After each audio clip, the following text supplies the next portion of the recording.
Well, welcome everybody to the Williamson County School Board meeting. We're going to go ahead and call the meeting to order.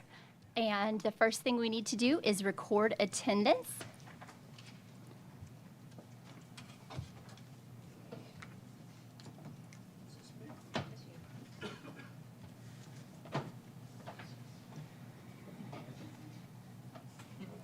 We have 12 board members present. Right, and I just want to recognize a couple of people for being here tonight. So Deputies Trey Crabb and Randy Purcell, thank you so much for being here tonight. And we have a group of Cub Scouts from Pack 299 in Franklin. If you guys want to stand up, we'd like to acknowledge your presence.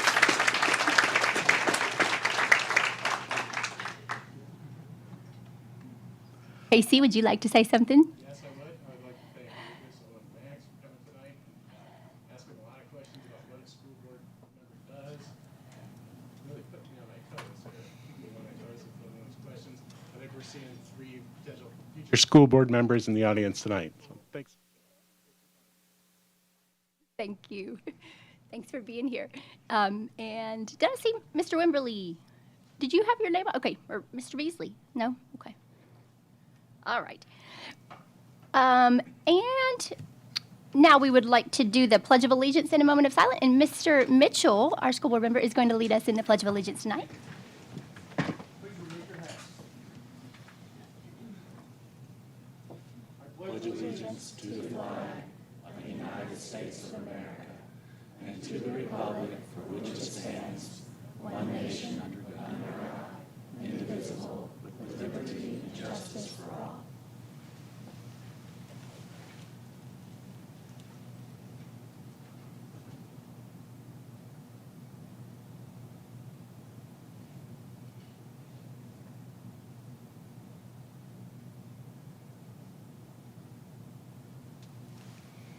You guys can be seated.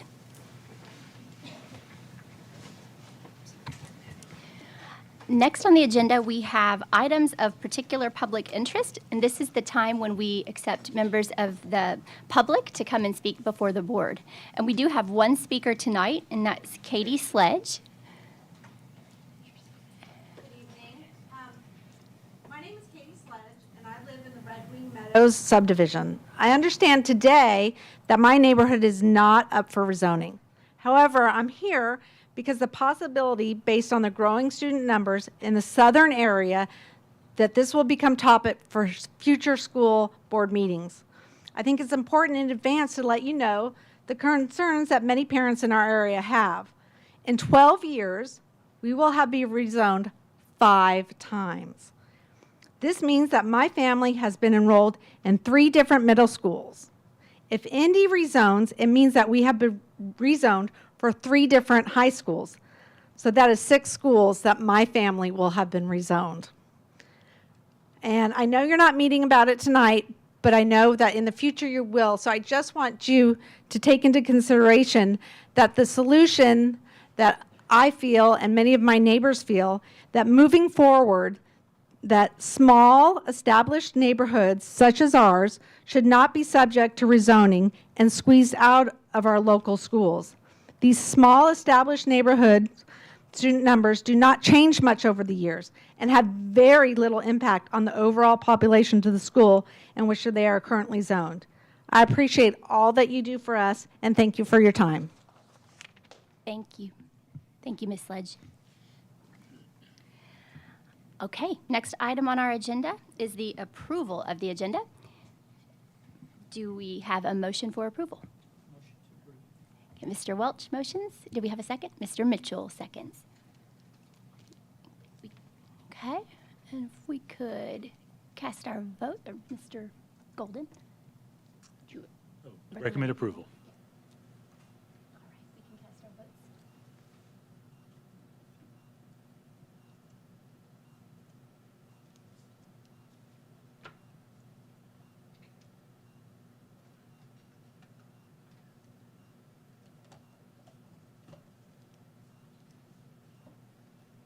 Your vote is 12 yes, 0 no. Thank you. Next on the agenda is the approval of the consent agenda. we could, okay, Mr. Haw, thank you for the motion. And Ms. Clements, thank you for the second. Do we have any comments on the consent agenda?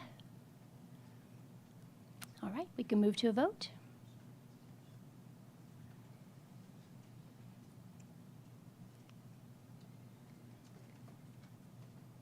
Your vote is 12 yes, 0 no. Thank you. And with that approval, we have approved the LEA compliance report, which is an annual agenda item. We have approved the hearing officers list for 2022 and 23, and the recommendation for field trip fee requests. Next on the agenda is communications to the board.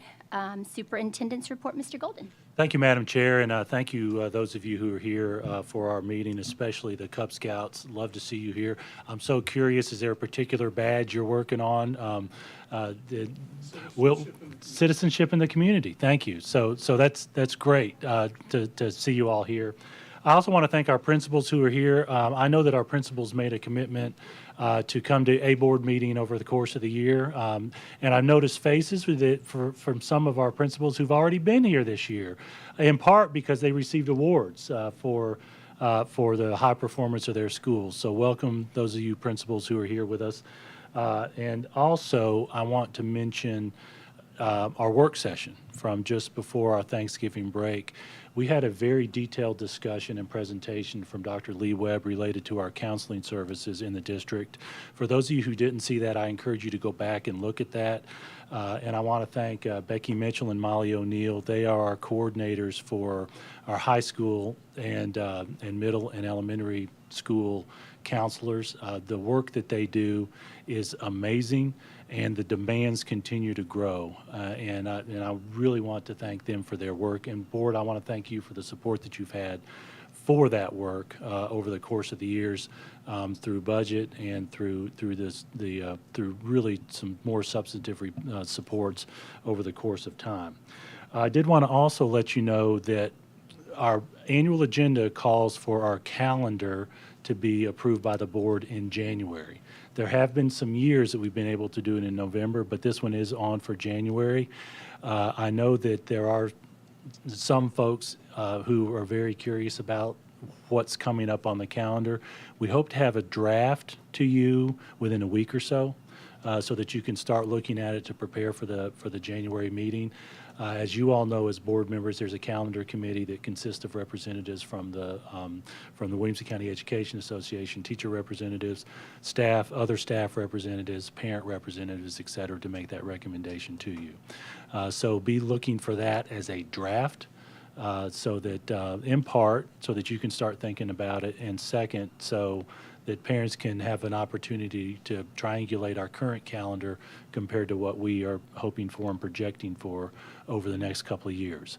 One specific item I want to mention to you related to that is we are in the second year of having a week-long fall break and a week-long Thanksgiving break in the same calendar.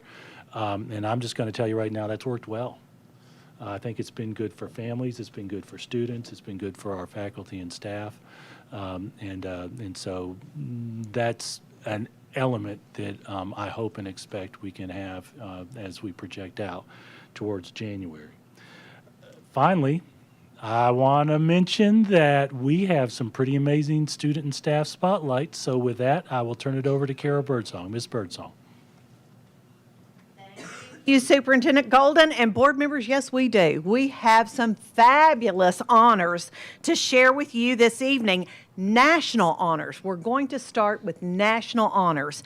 And I am just so glad that Dr. Ann Gordon is here with us tonight, because we are going to start off with our National Blue Ribbon School, Grasson Elementary School, and this cute picture is of them actually going and receiving their honor earlier this month. So congratulations, Grassland. Yay.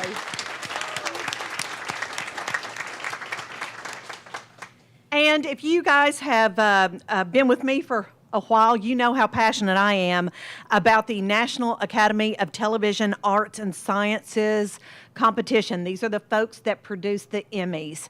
And I don't recall a time where we have had one student win 2 national awards. But this is Graham Wynn. He is a recent graduate of Franklin High School. His teacher is Carrie Thompson. He won for nonfiction short form and for director. And he produced such a wonderful piece about mental illness, suicide. It's a very personal piece. If you have not had the opportunity to see it, the link is included in Focus, and it is a very moving piece. Also, from Ravenwood High School, Olivia Freeman and Ella Ridlin. They won the National Award for Best Commercial. Ravenwood High School, their teachers, Megan Sanchez and Chelsea Kite. And y'all, more national honors. Future Farmers of America Convention's Agri-Science Fair, the Social Science Division 5 champion. This is Bryson Boone from Page High School. Madison Cottle is Bryson's teacher. Let's talk athletics. From cross country, TSSAA Division 1 3A. This is your girls team state championship team from Brentwood High School. Their coach, Rob Patinas, Rachel Hawes, Lydia Cromwell, Lauren Benedict, Lola Baker, Leah Benovic, and Haley Parker. And then from Nolensville High School, individual winner, this is Claire Stegall. She is your Division I AAA cross-country girls individual champion. Her coach is Christopher Demetra. Now we're going to talk soccer, repeat state champions in TSSAA Division I Class 2A state soccer from Page High.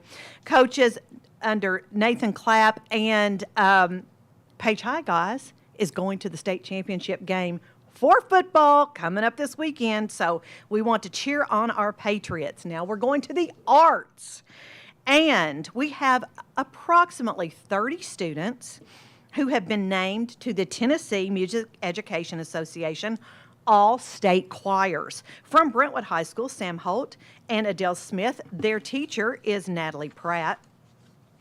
From Centennial High School, there are so many, we had to do a couple of slides here, but Helena Artis, Nasim Akbari, Hannah Bustler, Savannah Menard, and Angela Ong, Woods Rain, Ella Seeley, Riley Tuttle, and Kyle Vanderkamp.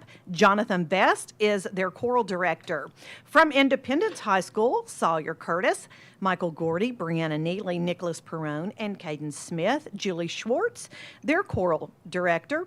From Nolensville High School, Alexis Darty, William Coey, and Cassie Scherer. Cassidy Van Amberg, their choral director. And we have 3 slides from Ravenwood High School: Faith Dengett, Sullivan Dickerson, Evan Dolbuck, Xander Foote, Caroline Meyer, Ella Miller, Jack Odell, Luis Paradis, and Natalie Porter, Benjamin Siegmiller, Grady Vasilovitz, and Mary Weeks. Rose Hilmer is their choral director. And then last but not least, the fabulous Dr. Pam Vaden, principal of Ravenwood High School, here pictured receiving the National Association of Secondary School Principals State Principal of the Year Award. Congratulations to all of our students and our staff members.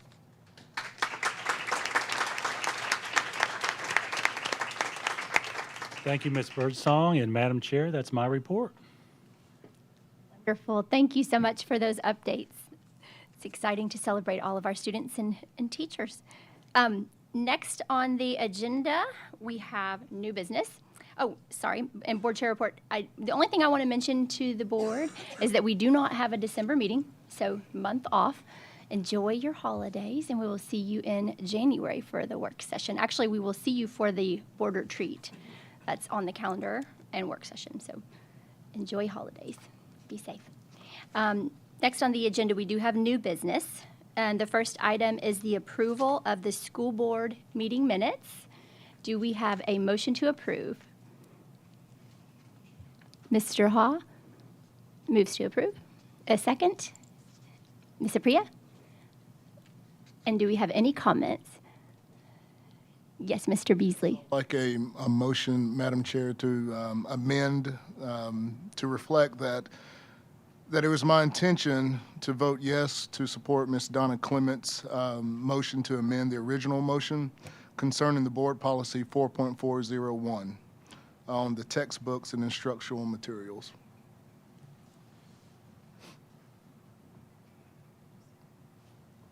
Okay, thank you, Mr. Beasley. Do we have a second to that motion? Oh, Mr. Galbraith, thank you. And do we have any comments or questions about Mr. Beasley's motion? Okay, no comments. We can go ahead and move to a vote, and this is on the amendment to the original motion.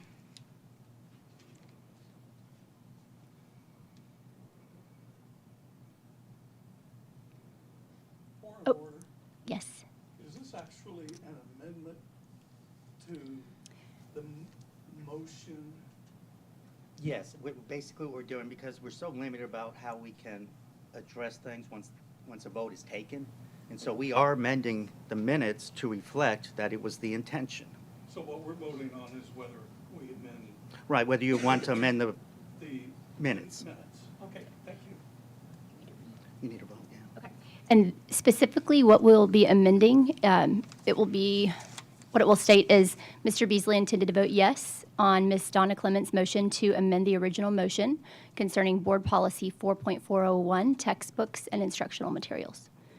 Okay, you're welcome. Your vote is 12 yes, 0 no. Okay, thank you. And now we can go back to the original motion. And, fantastic. And do we have any comments or questions on the original? If not, we'll go ahead and move to a vote. If I may, Madam Chair, voting for the original motion as amended. Thank you. Yes, as amended. Your vote is 12 yes, 0 no.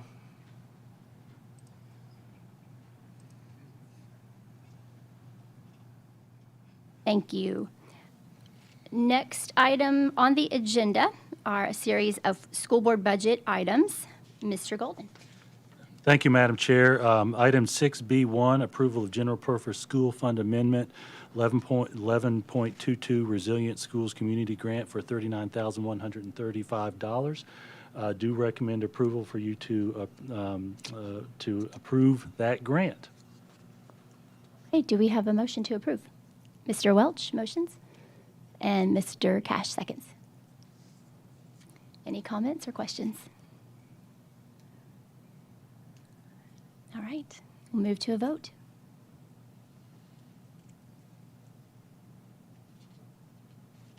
Vote is 12 yes, 0 no. Thank you. Mr. Golden. Thank you. Item 6B2, approval of general purpose school fund and cafeteria fund amendment, 11.22 United Way grant for $309,940. Again, we do recommend approval of this grant. Certainly open to any questions you may have related to that. Do we have a motion? Ms. Apriya, and then Mr. Mitchell. Thank you. Any comments? All right, we can move to vote.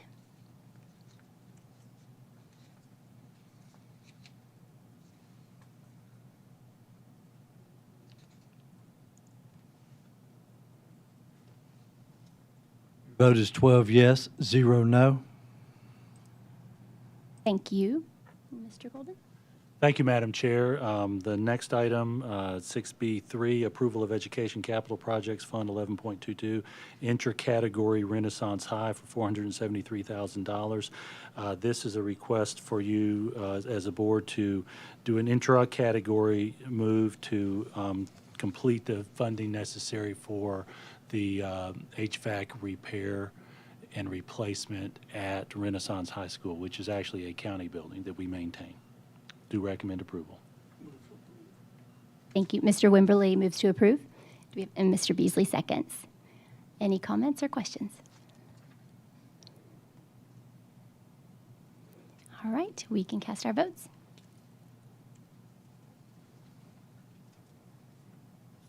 Your vote is 12 yes, 0 no. Thank you. And with that, we have approved all of the budget items, and we can move on to the approval of the 5-year capital improvement plan, which is an annual agenda item. And Mr. Golden. Thank you, Madam Chair. As you all know, Board, annually you vote on the 5-year capital improvement plan. We then submit it to the County Commission, and they traditionally review it in January. It is actually required of the County Commission that they approve this based on the requirements related to the privilege tax. For us, it's very much a planning document. One key item that we make sure to mention and that the County Commission makes sure to mention is this is not a funding approval. This is letting the County Commission know what we project we will need over the course of the next 5 years. In our experience, typically that first column for this year is very close to being set in stone. And then as you progress out to the later years, it becomes a little less clear, but it's our projection for the upcoming 5 years. Do recommend approval. Thank you. Do we have a motion to approve? Mr. Mitchell, and a second, and Mr. Cash. Any questions or comments? Okay, we can move to vote. Oh, sorry, Ms. Clements, yes. Thank you. You know, I got involved in county affairs and started in county issues about 8 years ago, and I found then that the debt was $475 million, which I thought was massive. And since in that 8 years, we have more than doubled the debt. And I feel like I want us to be a good steward of our taxpayer dollars. And with that being said, my children, and I was happy to see the Grassland principals here tonight because my kids were at Grassland, and it is a fantastic school. They are thriving now from the good foundation that Grassland has given them. And they were in the older format building, and now we've kind of adopted a newer blueprint that we use. And this newer blueprint that we use, which is a beautiful, beautiful building, but it costs 40% more to build. And the utilities are almost 40% higher in this building, but it only holds 2% more students. I just in effort to be a good steward of our taxpayer dollars, I'd like to see us maybe consider something that's a little more cost effective. We have 10 schools that are around 60-ish% capacity. That means they're, 40-ish% empty. And so with all that for a 5-year plan that's, over $700 million, I'm just concerned about this debt that we're just going at such a great rate. It's unsustainable. And I'd like to see us examine more creative ways to be a good steward of taxpayer dollars. And back when my kids were at Grassland, they were a fabulous school. And that was in the early 20-teens. But since then, since the 20-teens, our student pupil, the ratio of what we spend per student has doubled. And our schools were fabulous then and they're fabulous now, but we're spending so much more. And I don't know I'd rather put the money into the teachers and not the bricks and mortar. So that's what I'd like to say, and I'd like us to consider that instead of, because once we've built it, once we've spent it, it's spent and it's debt. And I'm concerned about that, and I just want us to be good stewards of the taxpayer dollars. Thank you, Ms. Clements, for sharing that. We share your concern with capital expense. From a funding perspective, the County Commission votes on the expense, in essence, how to fund those expenses that we address as needs. About 85% of our budget is people. And we have grown because the needs have grown. Teacher salaries are still below what they ought to be. And when it comes to building capital, that is funded through the county commission based on how they project. One nice thing about the community in which we live is we have one of the lowest property tax rates in the state. What has been working on our operational budget that you mentioned with that increase is the property values continue to increase as more people move in. That the revenue increases because a single-family home generates more property tax than a large tract that's undeveloped. So largely, the schools increase expenses as growth comes. And so that's the operational side of the budget. On the capital side, we have been very careful with how we've funded and how we've made funding requests from the county commission related to capital expenses. You mentioned some of the schools and their capacities. We know that the services that are expected of us in our buildings have substantially changed over the last few decades. We occasionally mention RTI, Response to Intervention. That's a program where we have an expectation and a requirement from the state to provide additional interventions for students over and above what was being provided 20, 30 years ago. And that takes more space. So we have an architectural capacity in our buildings, and then we have a practical use capacity. But the reality is some of our schools are substantially below their maximum. That's largely driven by bus routes and our capacity to get buses within that hour window that we've set, get students to those schools. And so we might have, and we do have a high growth area in Nolensville, but our capacity to domino affect that where, say, Grassland might be at 70% capacity to where we can domino those students over doesn't make transportation sense. So we're fighting a lot of conflicting needs and practical capacities when we work towards that. But we know that the cost of money is growing. Interest rates are starting to go up. The cost of construction has grown. You mentioned the 40% increase in cost, and we've seen that too. So we will and do work on finding ways to be efficient. Ironically, one example of how we've been more efficient with building elementary schools is using that same template saves the architectural fee. Kevin Fortney's here if you have any detailed questions about that.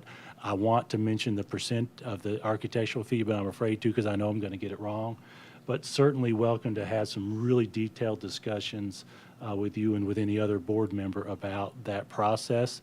And we are going to make sure, especially in the future, with middle schools coming, and then we believe there may be in high school at the very back end of this 5-year capital plan, to be very thoughtful and careful about building our schools. They're pretty, but compared to many of our neighbors, we do them on the cheap because we're very careful to make sure that those structures aren't fancy for what that's worth. But thank you for the share. We share those concerns as well, and I know the county commission expects us to be careful stewards of the work that we do here. So thank you for that. Thank you. Next, we have Mr. Brown. Madam Chair. Jason, and maybe also for Kevin, when you look at the land purchases that are in the plan, do you know roughly what the projection is on the per acre cost that's presumed in those numbers? I will defer to Kevin, Mr. Fortney, on that. I will say our most recent land purchases, one for the Wilkes Lane property inside the city of Spring Hill limits, and then the Cox Road property in the county. The latter of those two was actually less per acre, so it does vary a little bit based on location and available services. often if we have a school that we're building in a rural area because of growth there might not be sewer, so we might need to buy a little extra land and build sewer, but typically the per acre cost is a little bit lower. So Mr. Fortney, if you could, to the extent you can, answer Mr. Brown's question about per acre cost. Thank you. To give you an exact, Jason's absolutely correct as far as the location of the properties and what we're having to pay for land.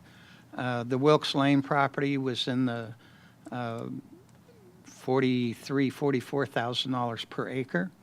On the elementary schools, we're needing about 25 acres per site. The Cox Road land was about the same price. It was a little bit lower per acre because there was more volume out there. We bought enough land for both an elementary and middle school. And that land, again, was a little bit over $40,000 an acre. To give you even more of an example, in the Brentwood area, the last site that we purchased cost us over $100,000 an acre. And this is due just primarily to where, is there availability of sewer on the site? Is there or do we have to construct our own wastewater treatment facilities? Those rural areas, that's what we have to do. There's no public utility available out there. Over the last few years, we saw the increase in costs dramatically, just like all of us as homeowners have seen with land cost and construction cost. There's also some regulatory issues that we deal with. We're under the direction of the state fire marshal and complying with all their codes and requirements. The construction itself, when I began, I can recall Franklin High School when we built the new building, cost us $88 a square foot. Today, that construction cost is pushing the $300 a square foot mark. I believe that's going to go down once we're seeing a decline in property values from what it was since interest rates have risen. And so we're very hopeful to follow that trend on future land. But we've budgeted anywhere from about 45, depending on the location, up to about 70,000 an acre. So these numbers would reflect somewhere in between 45 and 70,000 an acre. That's what I anticipate. Or, in each of those three land purchase items in consecutive years, 17 million would be an assumption for a high school, and the others would be for elementary schools. Is that fair? Courtney? Yes, I think it is.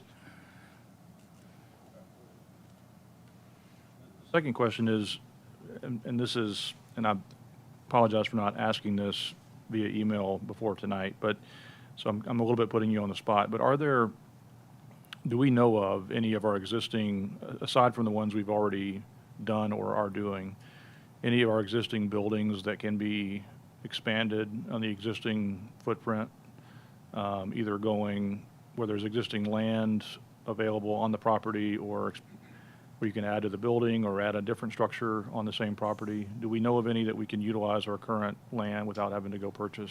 Thank you. We do know that. We have a list of that. I'll give you a couple of examples. We do have a long-term plan that we've been working through for high schools, in addition to Centennial High School, in addition to Nolensville High School, in addition to Fairview High School when the time comes for each of those based on growth. Each one of those has its own challenges for with the location, but they all have the capacity to expand. We have some additional land at a couple of our sites. There's some acreage behind Independence High School that would take some additional infrastructure work. There's a creek that we would have to build a bridge across if and when a time comes, because we purchased that farm years and years ago. Likewise, Creekside has something similar. We have, over the years, expanded some schools that we built smaller originally and added to them. College Grove's an example of that. It has now reached its capacity based on the core areas, library, cafeteria, hallways, et cetera. Mr. Fortney, if you would, share any other detail that would answer that question. I think that covers it.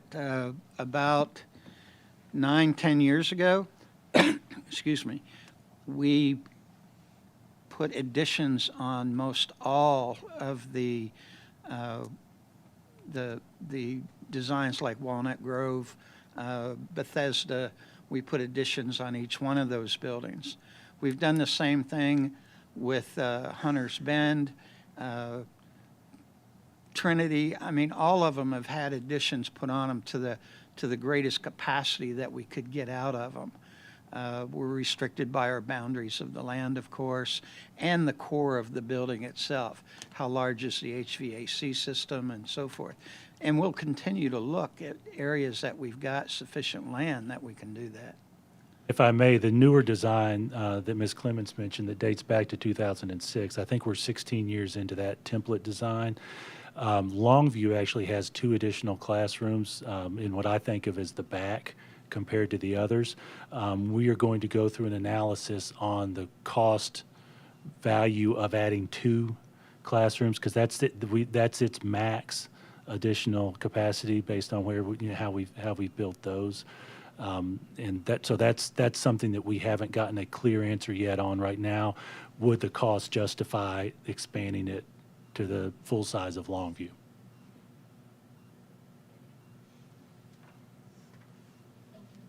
Brown and Mr. Galbraith. Thank you, Madam Chair. I want to talk a little bit about what we have done and decision that the board made probably 7 years ago ish is where we agreed to increase the capacities of all of the high schools especially and some of the middle schools to accommodate and by doing so at the current cost of replacing of doing one of those additions is $14 million and that adds about capacity of about 500 kids and so what we've done is if we do 7 of those, that's 3,500 students that we've done at, if we did it all at that same cost, that's right at $100 million. Our new school for our new high school, West School, is slated for $110 million at the current cost, just apples to apples. And so we effectively we filled up we avoided making 2 new schools, which involves land and building, rezoning, dividing up further division. So we avoided doing 2 new schools for half the cost of what it would have taken to do 2 new schools. That's the plan. That's some of the long-term planning that we've done to save. That's saving $100 million over the course of probably a decade, right? Of how long it's going to take us to do that. I guess I fundamentally disagree with the fact that we're wasting money on these super nice schools because and Mr. Fortney, you can correct me. There's no numbers that I know of that say that the new schools cost 40% more. So the same school that we built last year versus the building this year, it costs 40% more to build the same school that it did 2 years ago. So there's a cost increase. I don't want to confuse that with that Jordan Elementary School costs 40% more to build than Crockett Elementary School if we were to build the same school over again. But one-story schools are not the most efficient way to build a school. So you can build a 3-story school, Jordan Elementary School, is it 3 stories or 2 stories? Oh, the 2-story footprint, right? So I think our middle schools are going in at 3. But you can build that school on a smaller footprint of land and at $100,000 an acre. That any acreage that you can save is great.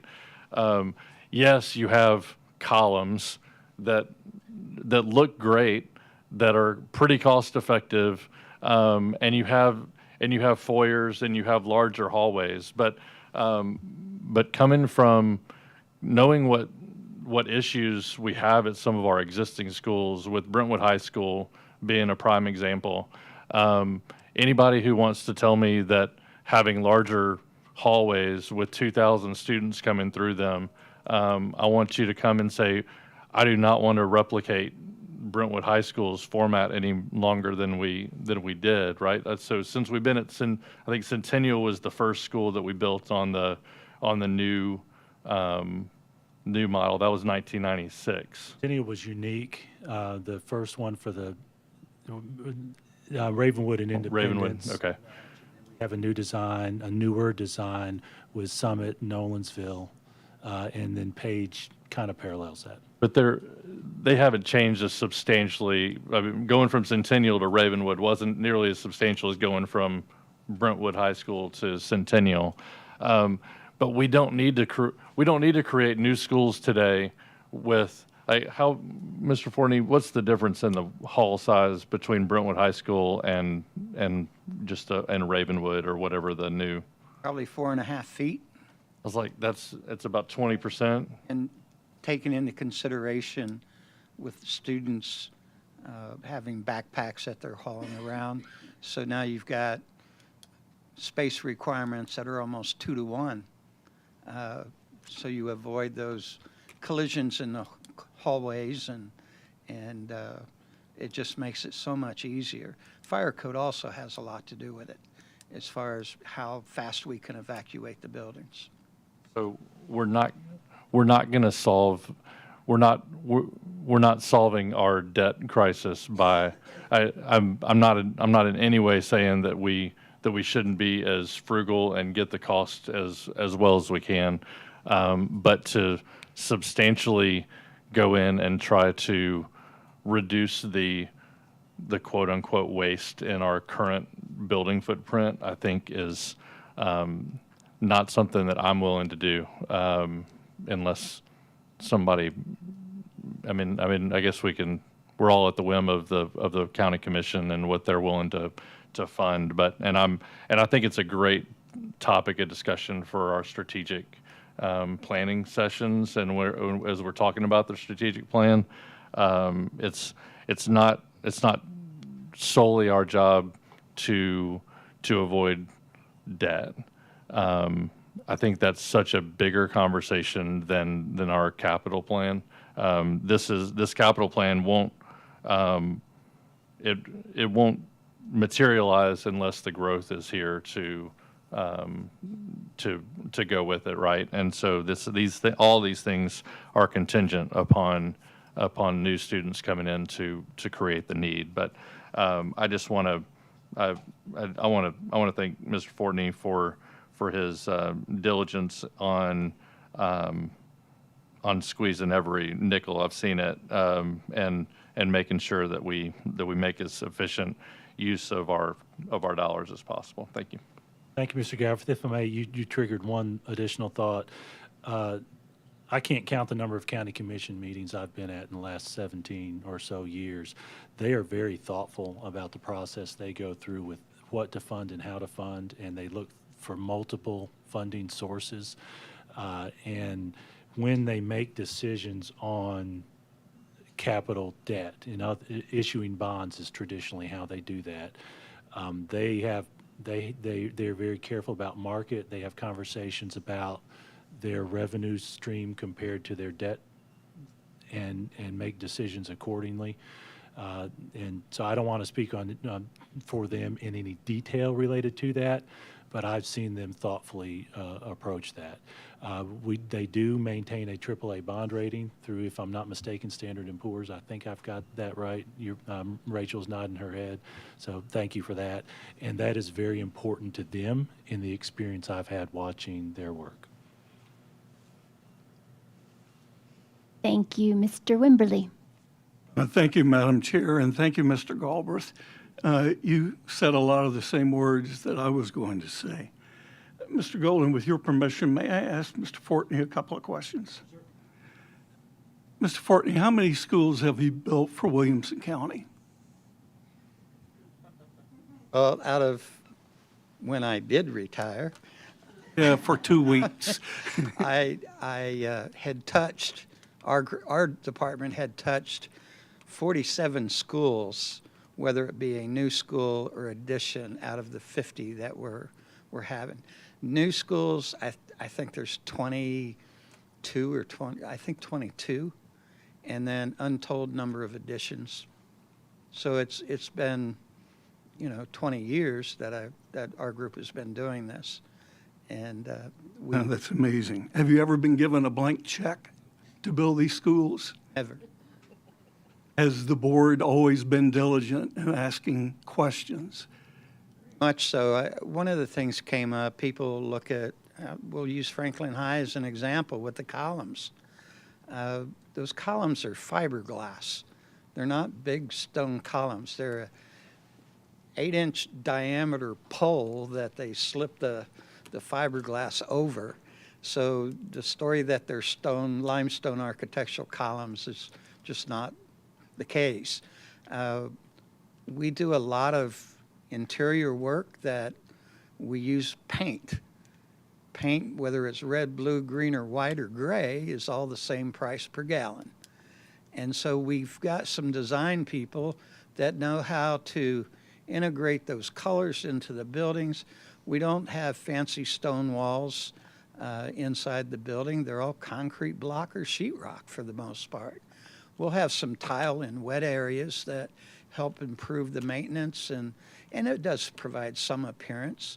But we're pretty thoughtful on what our architects put into it. It takes them about 3 years to get used to building with us. Well, it's certainly been my observation, my time on the board, that the board has been diligent, the county commission has been diligent, and that you and your team are particularly creative in coming up with solutions that help us cope with the fact that we have about 1,000 students per year in growth and have had most of the years that you've been building schools. So I think we have been good stewards, which, like Mr. Galbraith said, don't expect us to let up. We'll continue to, I'm sure, to ask questions. The county commission will, and your creativity and diligence will be appreciated and I would say expected. So thank you. Thank you, Mr. Wimberly. And Mr. Welch? Thank you, Madam Chair. So Jay, I appreciate you bringing those numbers up, the details. I remember the larger picture of it, but the getting the specifics like that, it's my eyes always glaze over after a few minutes. So I'm glad you were there to be able to do that and put it into context. It was very timely. And Mr. Wimberly, to your point, I would say in the 12 years since I was first elected, the only blank check that I can remember was one that wasn't signed or filled in or anything. It's some zeros. So that's the only blank check I've ever seen, figuratively speaking. I do agree with the larger point. We need to be stewards of the public funds.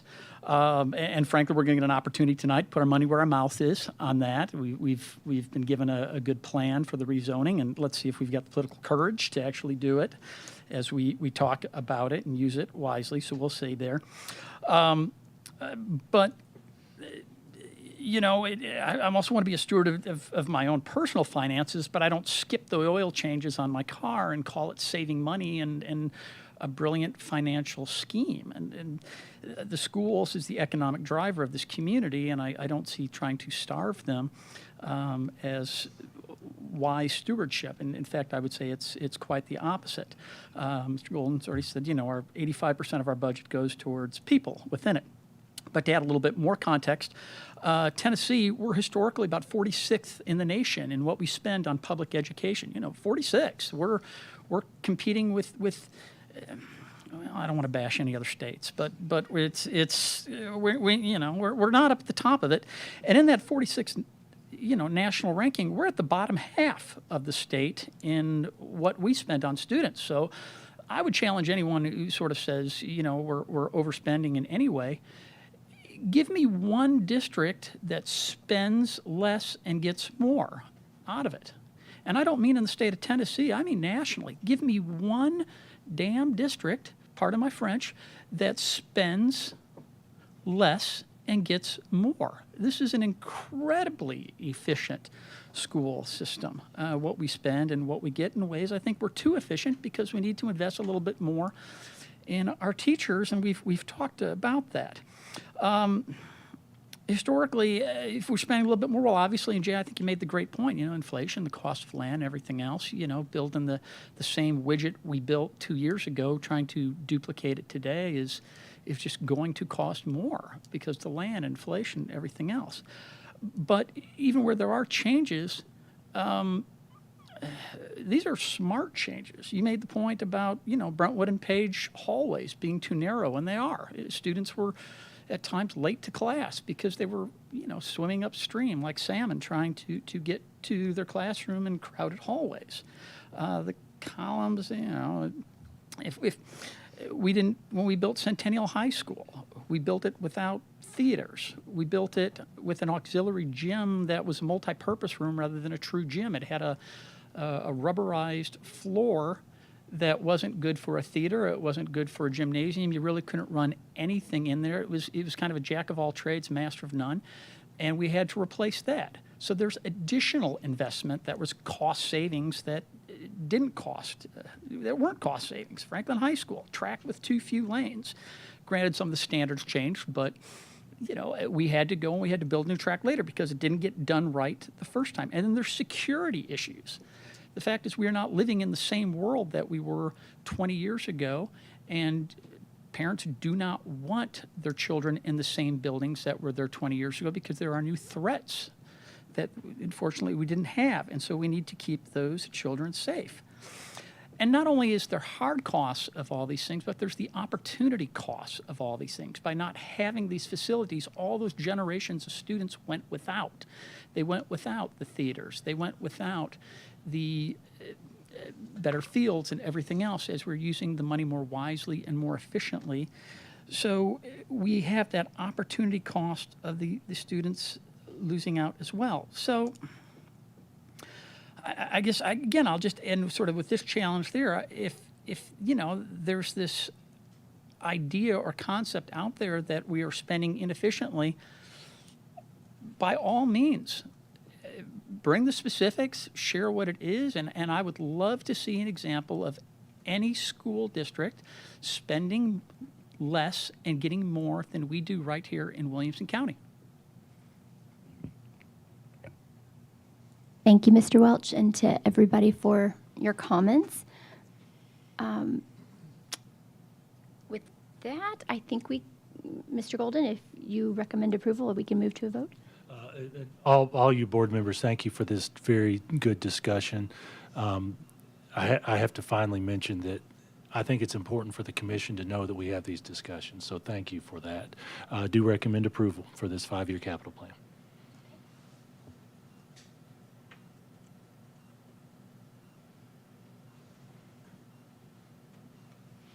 Your vote is 11 yes, 1 no. Thank you. Okay, next on the agenda is the approval of our strategic plan facilitator. Mr. Golden? Thank you, Madam Chair. As I mentioned at the work session, we had a small committee that spent the last couple of months working on a recommendation for a strategic plan facilitator. It's time again for our strategic plan. We're actually about a year or so ahead of our 7-year plan, largely because there's been so many changes and because we did such a good job of meeting those goals from our original 7-year plan. Mr. Wimberly, Carol Birdsong, Dr. Julie Oyer, Gary Anderson were on a committee, and the recommendation is before you. Lipscomb University is the recommended facilitator. Do ask for your approvals so that we can fund that strategic plan facilitator. The key core work is going to be over the course of this spring semester. Excellent. Do we have a motion? Mr. Wimberly. In a second, Mr. Ha. Any discussion? Okay, Mr. Brown. Jason, just really quickly, could you share a little bit about your thoughts on the role that the public will have in that process along the way, whether that's participation on committees or whether it's being invited to public meetings? Can you just kind of share a little bit about that? Thank you for that. Public participation is, to me, the number one thing. So we're going to be speaking, assuming you all approve this. If you do approve it, we're going to have a conversation scheduled with Lipscomb. It will for sure include public participation at meetings. For cost-saving purposes, we ask that there not be a survey. So we won't be doing a detailed survey, but we will be going through the process of making sure we invite members of the public to multiple meetings. Some of you were able to participate in the most recent one. I think this is going to be my third that in the time I've been here with the board and with Williamson County Schools. The number one thing to me is let's get the word out, and when we have those meetings with members of the public, make sure they do participate. I don't have any details on the exact process because we're gonna work through that, but the scope of what they're going to be working on is detailed in that memo. With that, public participation being the number one thing. I will also mention I've been speaking to this at my opportunities publicly over the past few months. When I spoke to the Chamber, Williamson Inc., when I presented the State of the Schools with Dr. Snowden of Franklin Special School District, I closed with this, that we would be going through this strategic planning process and we needed their participation. We want the business community, we want parents, we want anyone who's a stakeholder in Williamson County. When I say anyone who's a stakeholder, I'm convinced that everyone in the county is a stakeholder for us. Mr. Welch mentioned the economic driver. We hear that regularly from the chamber leaders, that we are the economic driver. And my hope and expectation is that the whole community participates. Mr. Cash? Thank you, Madam Chair. Mr. Golden, I have a question about the strategic plan. We had discussions. Can we?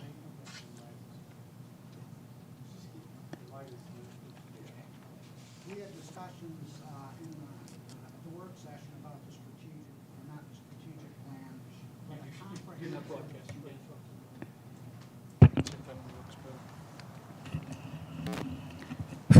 There you go.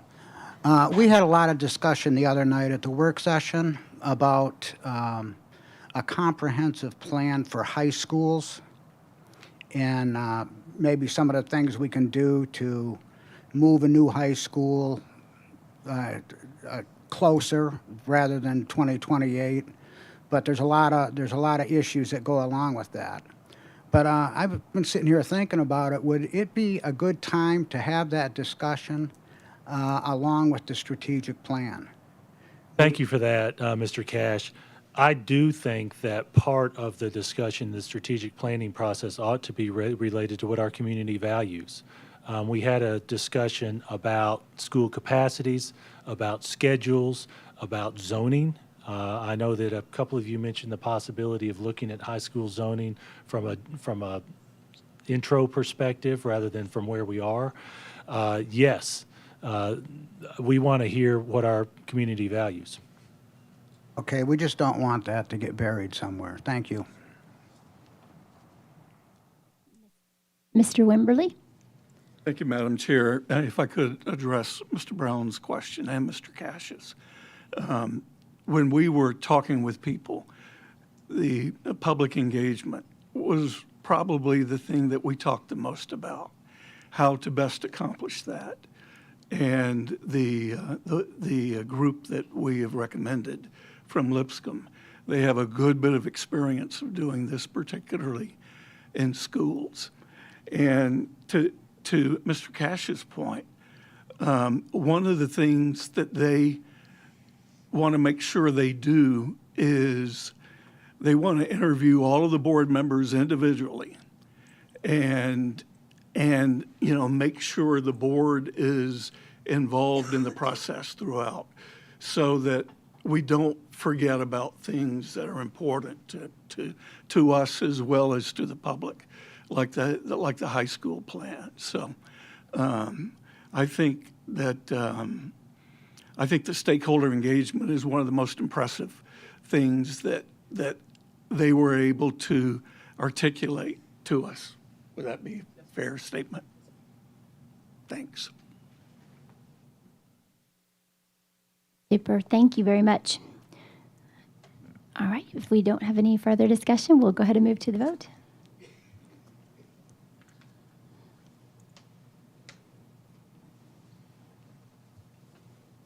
Your vote is 12 yes, 0 no. Thank you.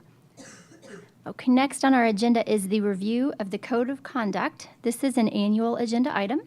And in just a moment, Ms. Glenn is going to actually circulate the Code of Conduct to all of the board members for signature this evening.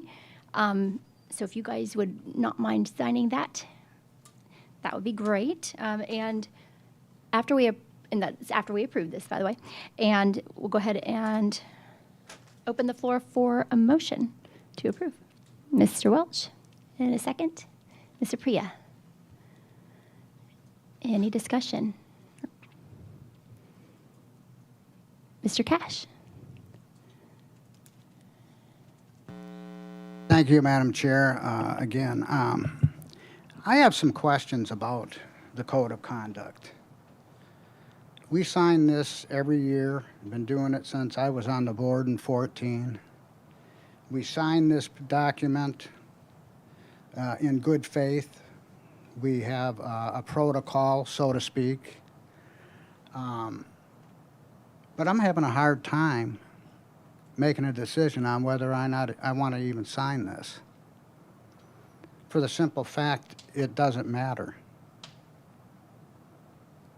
In relationship to a interview with a very unfair left-wing organization that went through, I don't know how many people, maybe some in this office and a board member.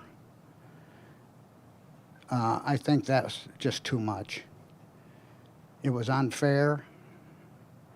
The folks that were talked about have no time for a rebuttal. They're just out there. Just nasty stuff said about them. Some true, some not true. But that goes along with the Code of Conduct. Now, I have always been under the impression in 9 years that Carol Birdsong, she usually emails us and says, I'll make a quote for the board. I don't know if that happened in this case, but I think I'm going to tell you right now, thousands of constituents that read that article, and it's 38 pages, are very disappointed. It was not right, what was said in that article. Again, I'll say, some is true, some is not true. But the aiming at constituents and bringing this out to a out-of-state group of people it's not within the Code of Conduct as far as I'm concerned. So, I mean, what good is it going to do? There's no repercussions. Carol has always handled the quotes for reporters and whatnot. So what do? Just play the game and send this around and sign it and then do what we want? I don't know. Something to think about. Thank you.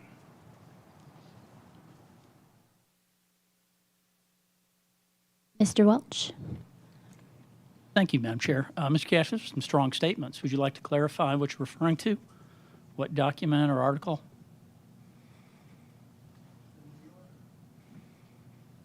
Okay. Well, I responded to a reporter as part of that.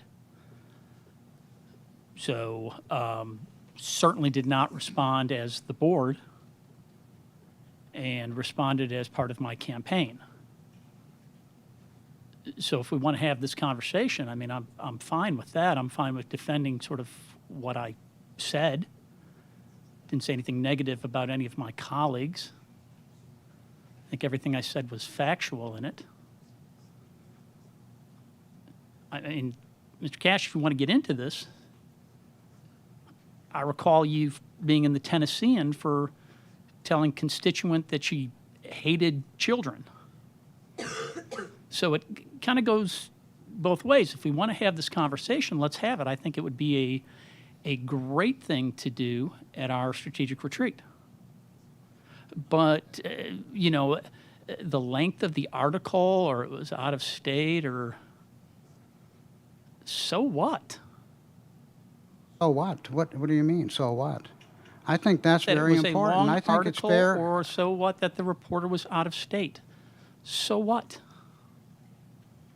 What's the issue there? You couldn't have picked a more far right or far left wing organization than that one. I don't usually get into any of these stuff on social media or anything. But when I started reading, everything is leading to something. Everything is insinuating something. Something that these people did, like the color of someone's hair and looking like some,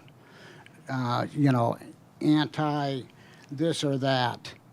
It goes on and on. So, I mean, if you want to have the conversation, we can, and it would be a good place to have that conversation. That's why I didn't mention any names.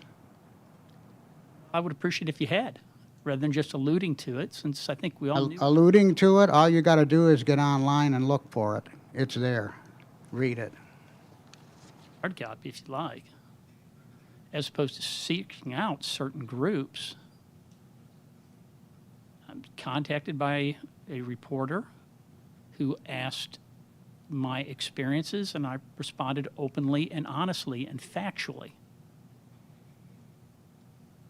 So if we want to go down this road, let's do it. Let's have kind of discussions about meeting with groups on the side. Let's have the conversations about undermining our superintendent, colleagues, and things like that. I'm all about having this conversation. And I'm all about signing this document. If you don't want to sign it, don't. Yeah. Don't vote for it. You don't have to sign, just FYI. Right. But it's just been practice of the board.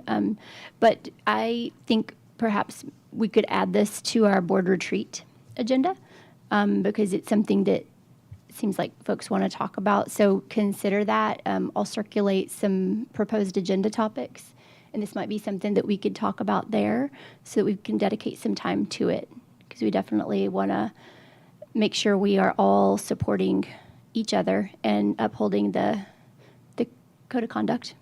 So let's make sure we talk about it. Okay. Having a conversation. Right. I did have a conversation with a woman, but that was between her and I never said anything else. I never went to a reporter, nothing.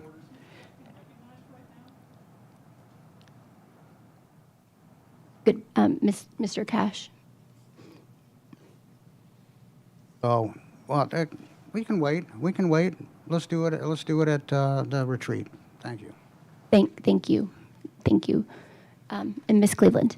Yes, I just want to say I can appreciate the feelings here, and I agree it should be at the strategic planning. But just remember, the code of conduct is about how you should react or how you should act as a board member.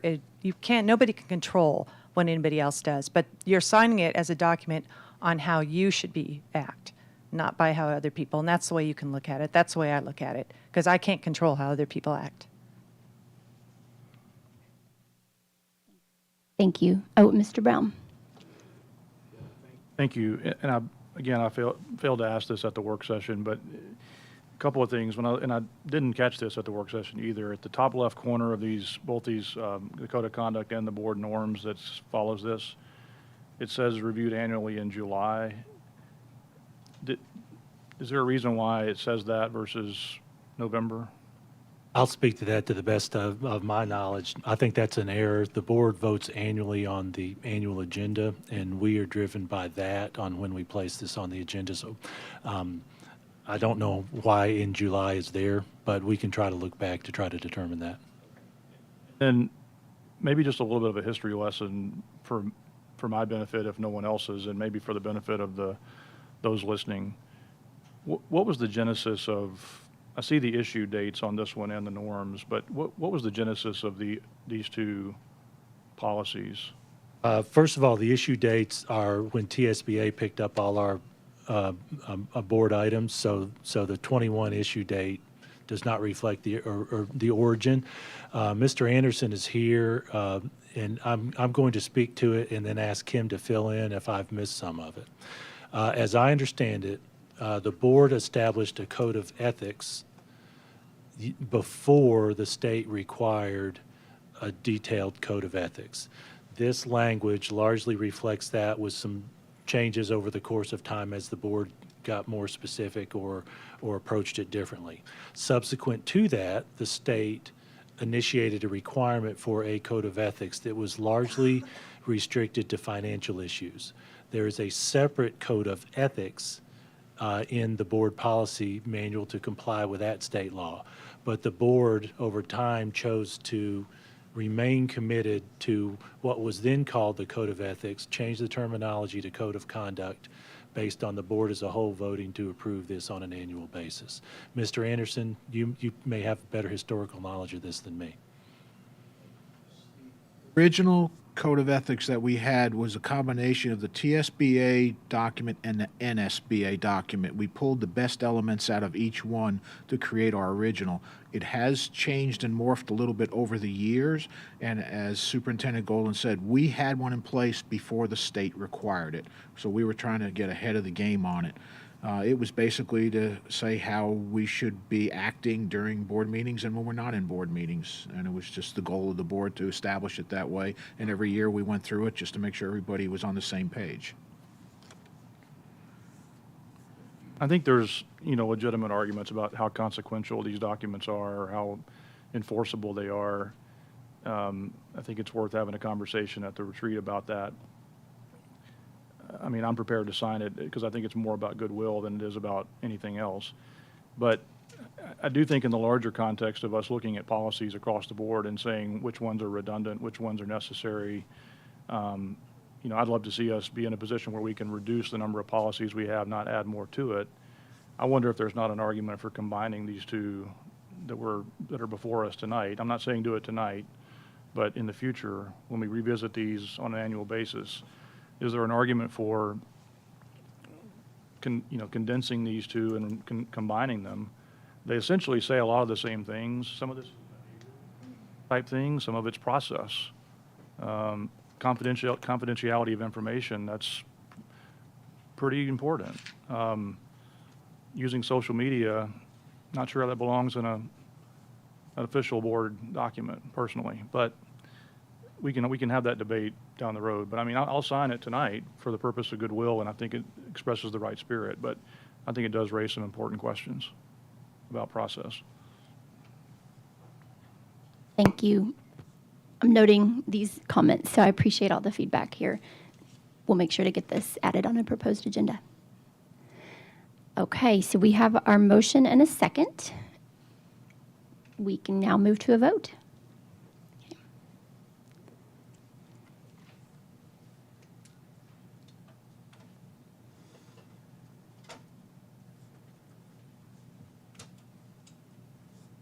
Vote is 12 yes, 0 no.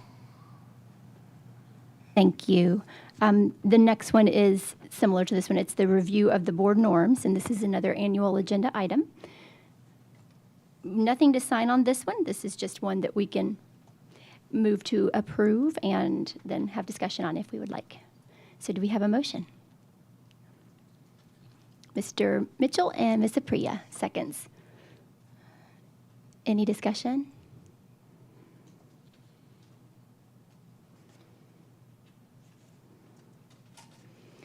All right, we can cast our votes.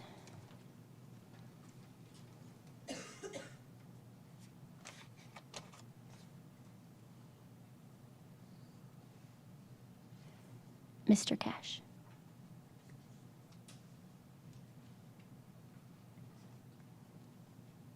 Your vote is 12 yes, 0 no. Thank you. And now we are on to the approval of the 2023-2024 rezoning plan. Mr. Golden.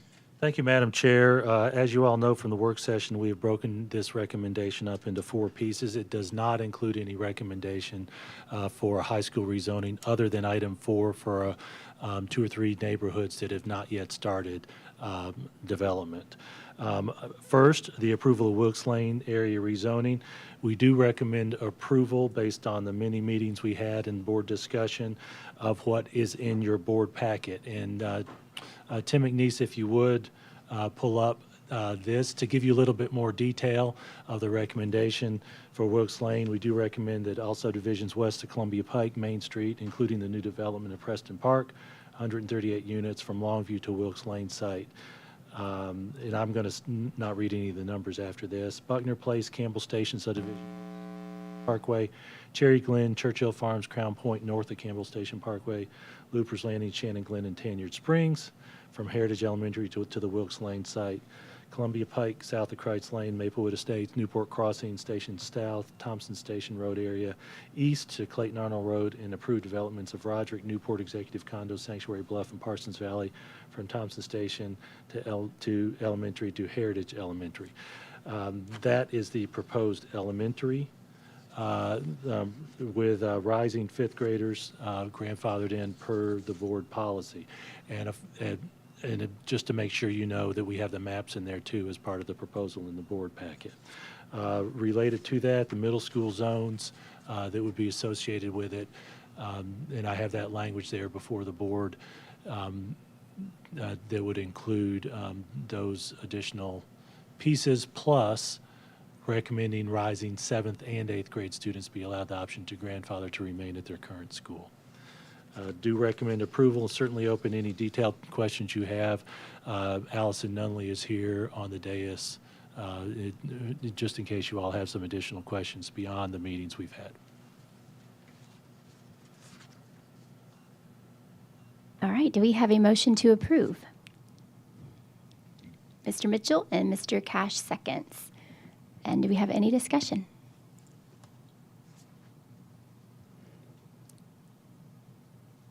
Mr. Cash, is that Mr. Cash or Mr. Mitchell? Cash. Yeah, that's you. One working? There we go. Yeah, I'd just like to say that, you know, we got a lot of feedback. A lot of folks showed up for the meetings, got a lot of feedback. It came back in to the office. We had a special area where you could email in feedback.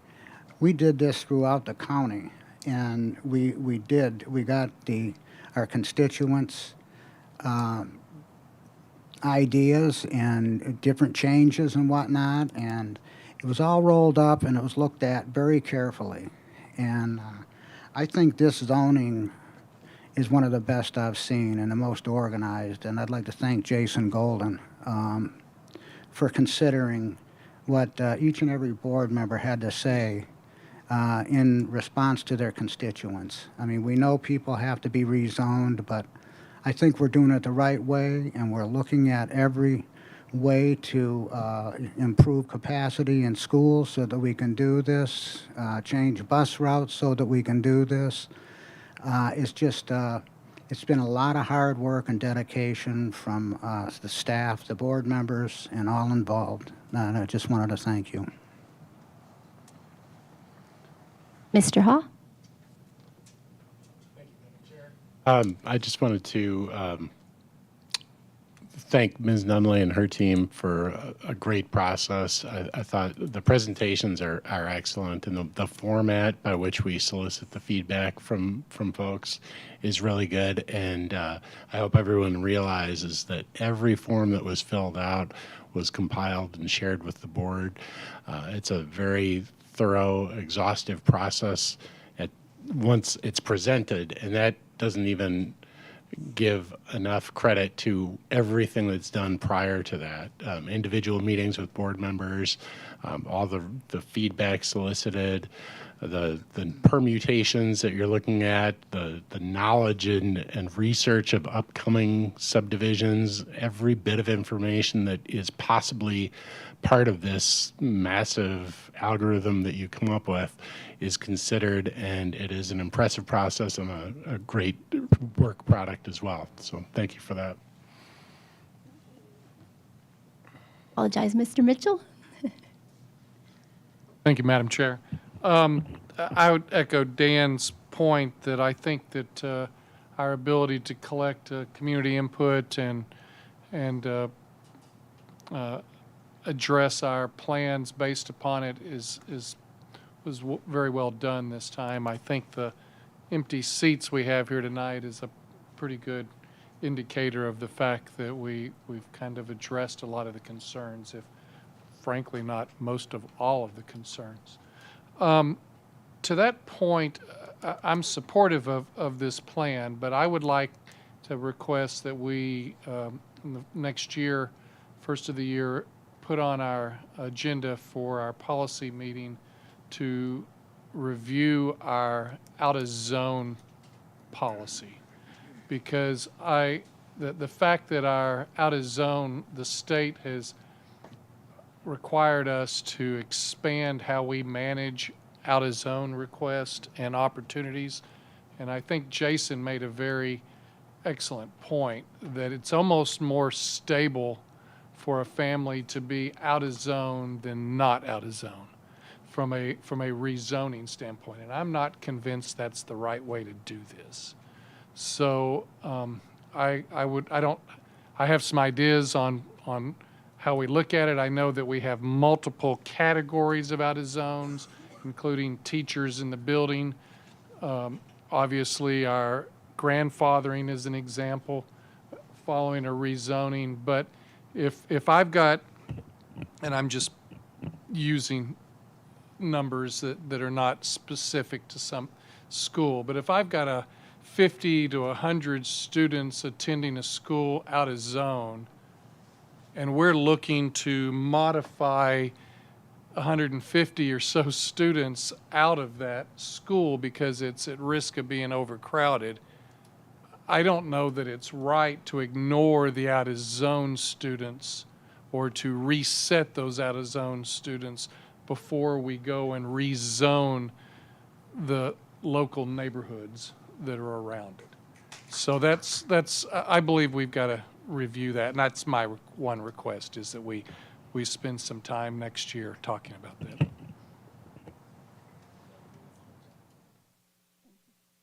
Ms. Clements?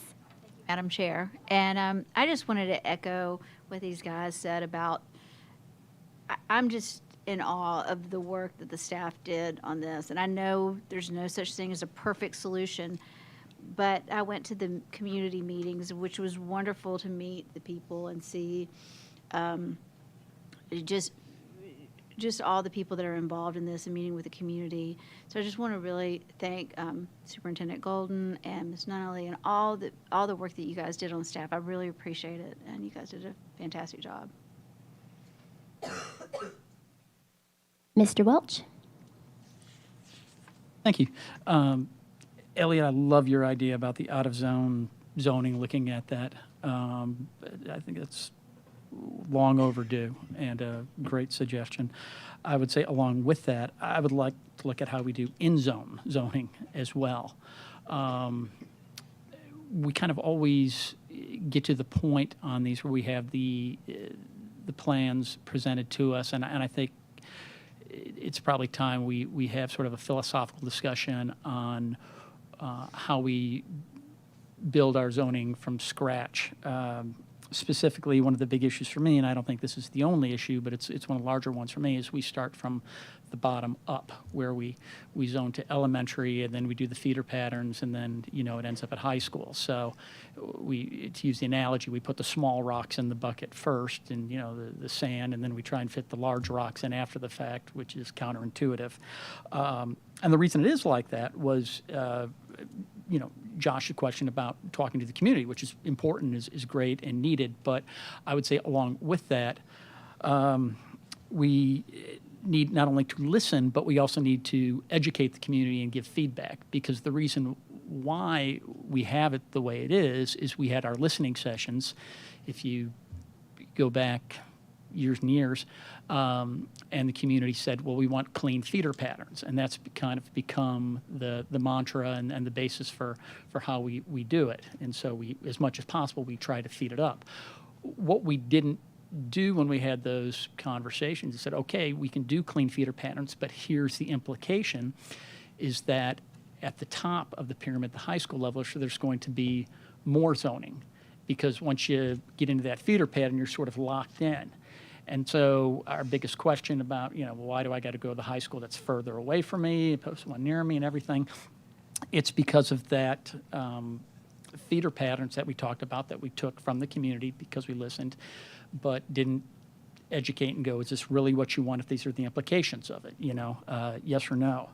So again, I love the idea. I think we need to have the out of zone, but I think we also need to have the in zone, and maybe just a larger zoning conversation in general, not, which kids move around where, but just how we design it. Thank you, Mr. Welch. Okay, Madam Chair, if I may, if there's no more discussion, there were many comments, and so if I may briefly speak to that. First of all, thank you all. I think that we tried a new process this time. We came up with 3 alternatives, all of which would work to varying degrees based on our projections, and then brought those to the community. Each one of these recommendations reflects some mix of those based on the feedback we received from the community and from you. You all have made some very cogent comments that there's no such thing as a perfect plan. This is based on projections. But I very much appreciate your participation in this. And I've been through some zoning in my prior role. This is the first one that I've led as superintendent. We've had some where we've had one choice and we presented it, and within a month it's been voted on. We've had all others that really went to the other extreme, as many as 9 different options. We're going to continue to work on this to try to do the best we can for you and for our students as we progress. So thank you for that. Do recommend approval. super, thank you. We can move to a vote.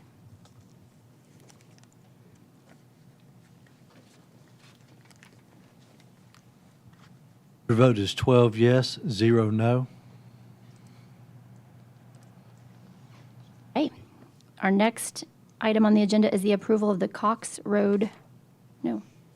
Thank you, Madam Chair. The Cox Road proposed rezoning is in the board packet as well. And Tim, if you would turn to that, I'm going to read a portion of this.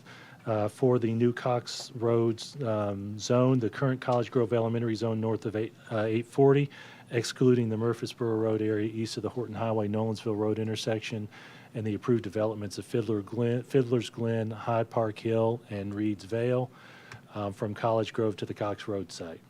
East of Trinity Road, Ladd, Clovercroft, Osborne, Skinner Roads, and east of Trinity Road, south of Murfreesboro Road from Trinity Elementary School to the Cox Road site. Meeks Road, Trinity Road, and Honor Road from Trinity to McDaniel Road, including Stag's Leap subdivision, and the approved developments of Bonterra, Harper's Hollow, and Starnes Creek from Creekside Elementary to the Cox Road site. With the west side of Carruthers Parkway, Water's Edge between Long Point Way and the bridge from Creekside Elementary to Trinity Elementary School. The proposed 78-unit development located at Oxford Glen Drive, east of Dunrobin Drive, and north of Clovercroft Road from Trinity to Clovercroft. Recommending the rising 3rd, 4th, and 5th grade students from the geographic areas being rezoned from Creekside be allowed the option to grandfather to remain at the current school with no change to the current middle school zones. That is our recommendation. I do want to mention a couple of comments related to this. This was a very difficult rezoning because Creekside grew so fast. And we specifically addressed that with the recommendation for the 3rd, 4th, and 5th grade students to be able to grandfather in if they choose. That far west portion of Creekside in a relatively large geographic zone is largely driving the growth in that. And there is no perfect zoning. But based on bus routes, based on the feedback that we received from you, this is our recommendation. We have a motion. Mr. Beasley? Mr. Brown? And Ms. Apriya?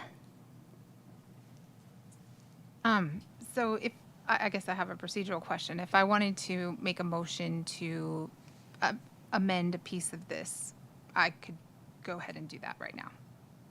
Okay. So I'd like to move to take Stag's Leap out of the rezoning and allow them to stay at Creekside. And I can speak to it. I think I need a second, though.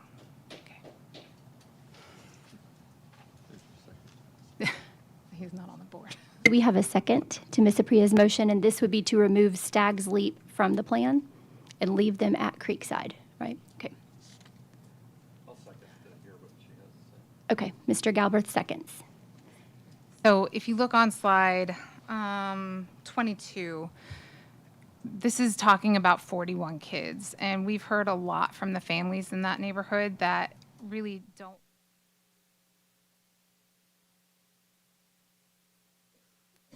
Okay, there it goes.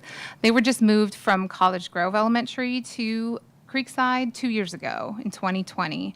So this has been a big transition, and geographically, they're located pretty close to Creekside, especially compared to where the Cox Road location is.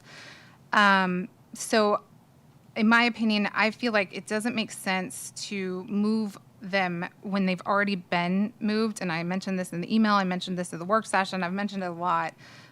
There are 2 other developments included in that little bullet point that haven't even started being built yet, which could still be rezoned to the Cox Road site. So that will help with Creekside's numbers. But I feel like these 41 kids deserve to have their neighborhood stay and get bused in. It's not a huge ask of the transportation to go and continue picking up at Stag's Leap.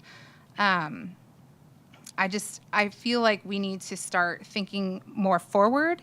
And I think that we've seen in these plans that both Trinity and Creekside are going to be likely overcrowded in the next 3 to 5 years, which means we're going to have to look at adding another elementary school in that area, which means these same small neighborhoods that keep getting bounced around could end up getting bounced around again for a 3rd time in the next couple of years. So I feel like it's a fair thing to do to just leave those 41 kids at the school that they've been at since 2020 when they originally got rezoned. Thank you, Ms. Apriya. Do we have any other discussion? Okay, Mr. Galbraith? Madam Chair, can I just ask Allison the question of what is there any additional growth expected out of Stag's Leap, and what would have you run the numbers? I'm assuming Jen's already talked to you about this, but what would that look like? Because it looks like that Creekside is set to be 47 over capacity in 3 years, and it's already just right now there's 82 students. Would that lower it? Would that cut the current in half and increase the over capacity in 3 to 5 years to like roughly 100, or is it more growth too? The 41 students includes students that reside on Meeks Road, Trinity Road, Arno Road, and Stag's Leap, and anyone on McDaniel. So in Stag's Leap subdivision, there's 29 students. It is built out.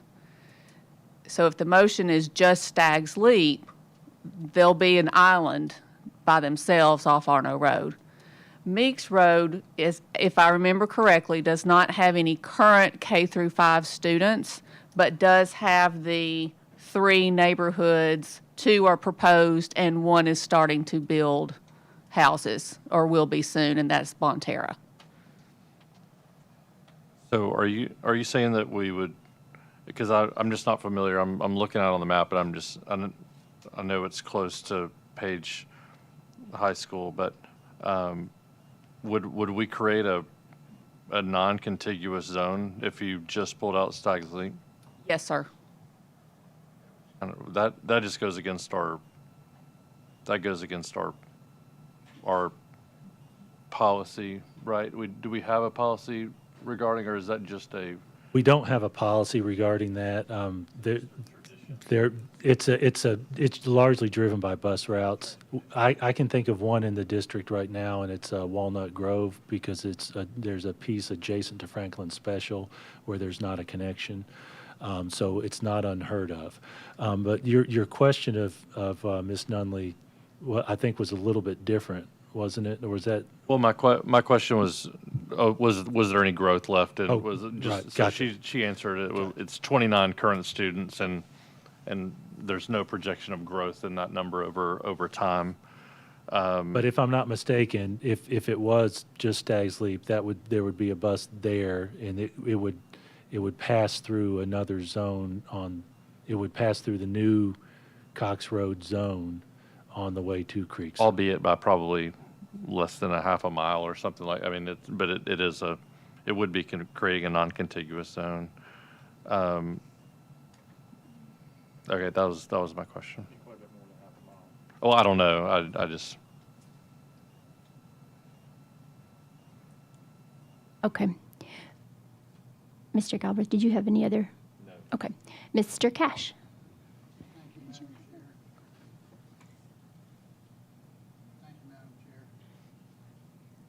Okay. Thank you, Madam Chair. I just had a question.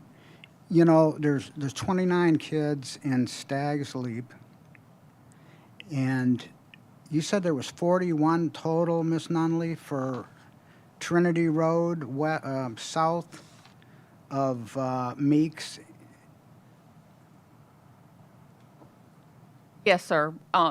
Residing on that loop of Trinity Road, Arno Road, up to McDaniel Road, including Stag's Leap, altogether is 41. 29 of those live in Stag's Leap. So with the addition of grandfathering third, fourth, and fifth graders, doesn't that kind of move the kids anyhow? That gives, if I may, Mr. Cash, that gives the opportunity for parents to drive their children to that school, because we don't have the capacity to provide transportation outside the school. Right.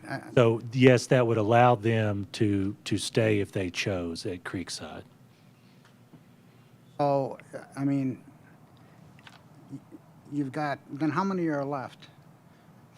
29 in Stag's Leap, so 41, 39. Got 20-some kids, 22 kids?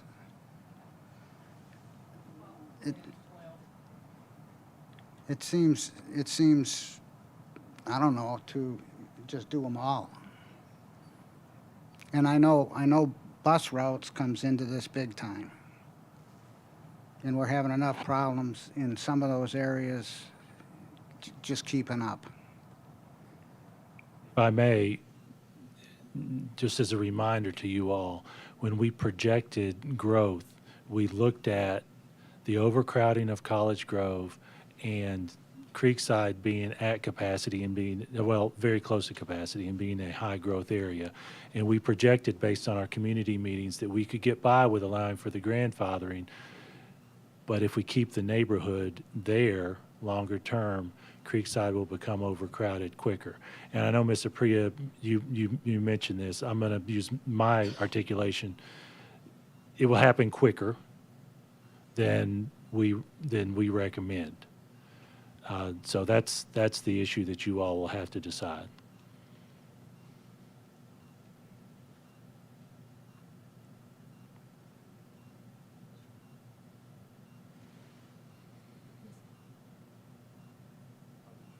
Mr. Brown? No, you're good. I didn't know if you, yeah. So, Allison, I guess the question for you would be,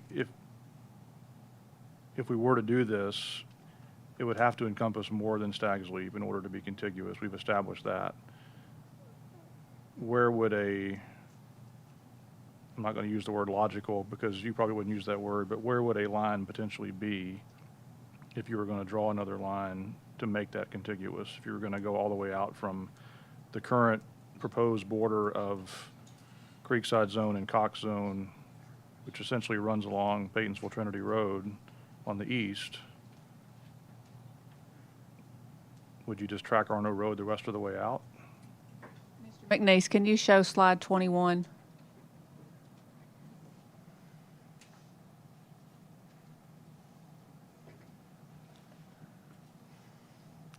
I wish I knew the easiest way to show you. So You can use this, you can go use Tim's computer and have the mouse.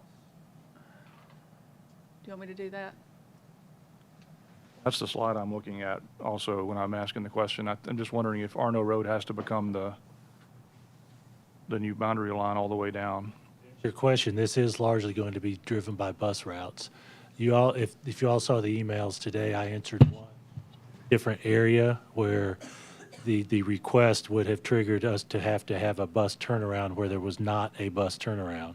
So this may require Ms. Dunley to just do a double check on bus routes.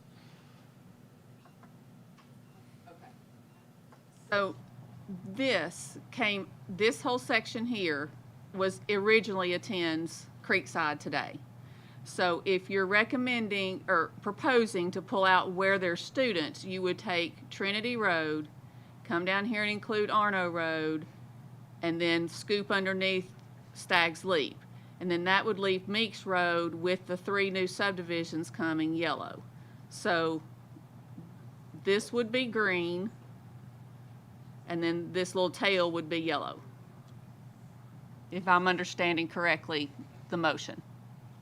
The motion is currently Stag's Leap, which is this subdivision right here. So to continue that thought, what you're really talking about then, if you're doing what you're saying, is not just the 41 that are in that third bullet point on the slide, but it's the 69 in the second bullet point as well. Say that one more time, I'm sorry. I'm looking at the 3 bullet points on proposed elementary school zones geographic description.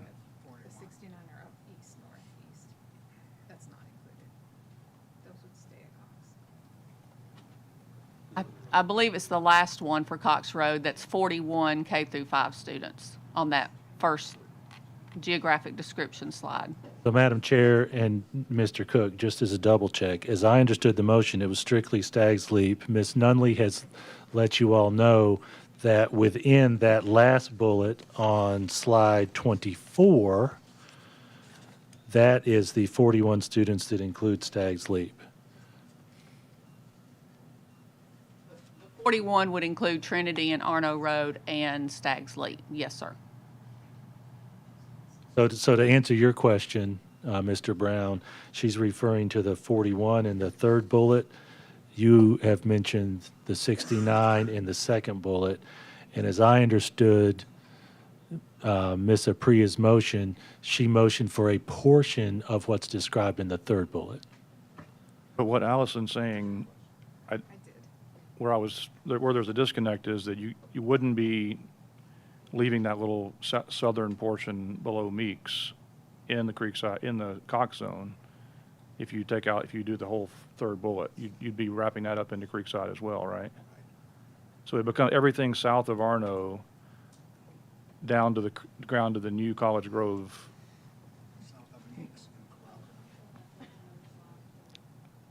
It basically, everything south of Arno that's not in the Creekside district on your map would have to become part of the Creekside district to make it contiguous, is the way I'm reading it.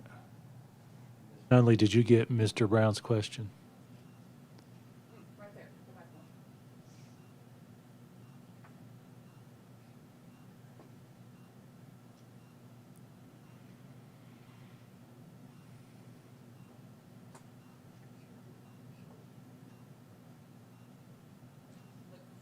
Okay, so the current elementary school zone, I think we may be talking about 2 different things. The current elementary school zone for Creekside, this is all green, and that includes the If it's just Stag's Leap, that's just Stag's Leap, and that's 29 students. This is 41 students.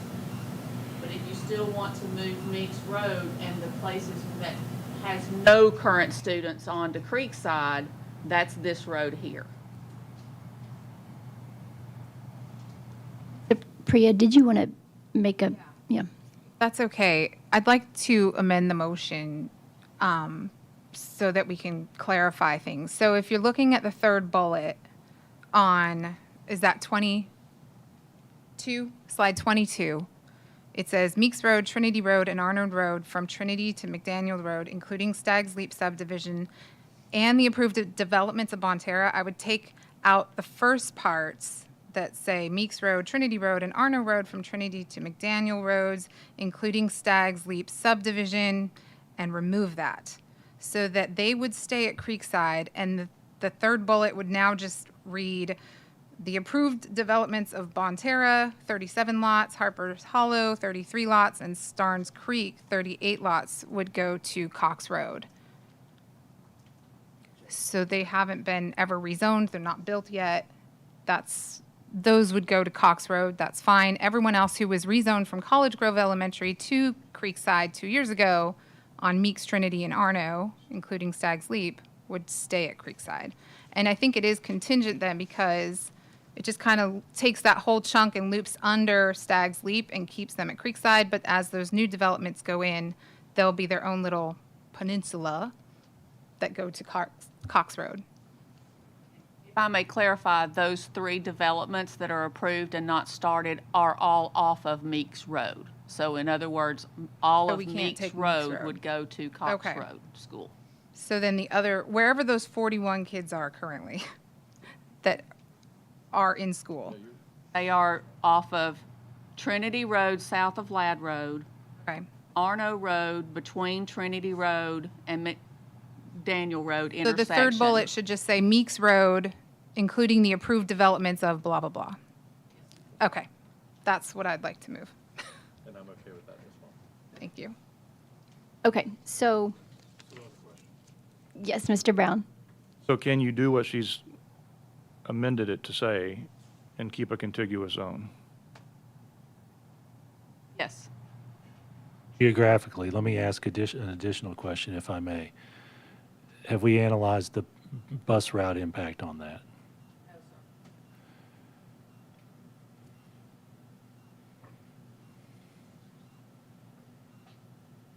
As I look at that, if we have an elementary student on Trinity Road south of Ladd, we would have to go up to Ladd Road and turn around and come back. The other section of Arno, if I recall correctly, I don't think we have any elementary students past Stag's Leap. That doesn't mean that we won't in the future. They could travel on Meeks Road to circle back around.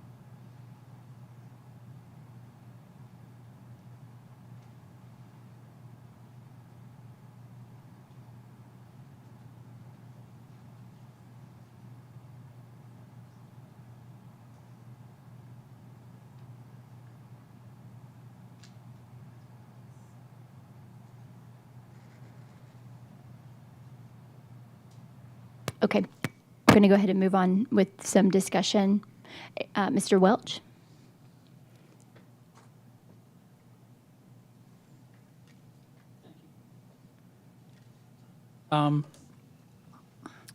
So rezoning stinks.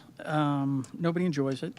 Don't enjoy having to go through it and do it, and certainly those impacted don't enjoy it. It's just an all-around, pretty miserable experience. But the forest for the trees, we do it for a couple reasons. One is to Donna's point earlier about being good fiduciary stewards of our facilities and wanting to maximize the value of them.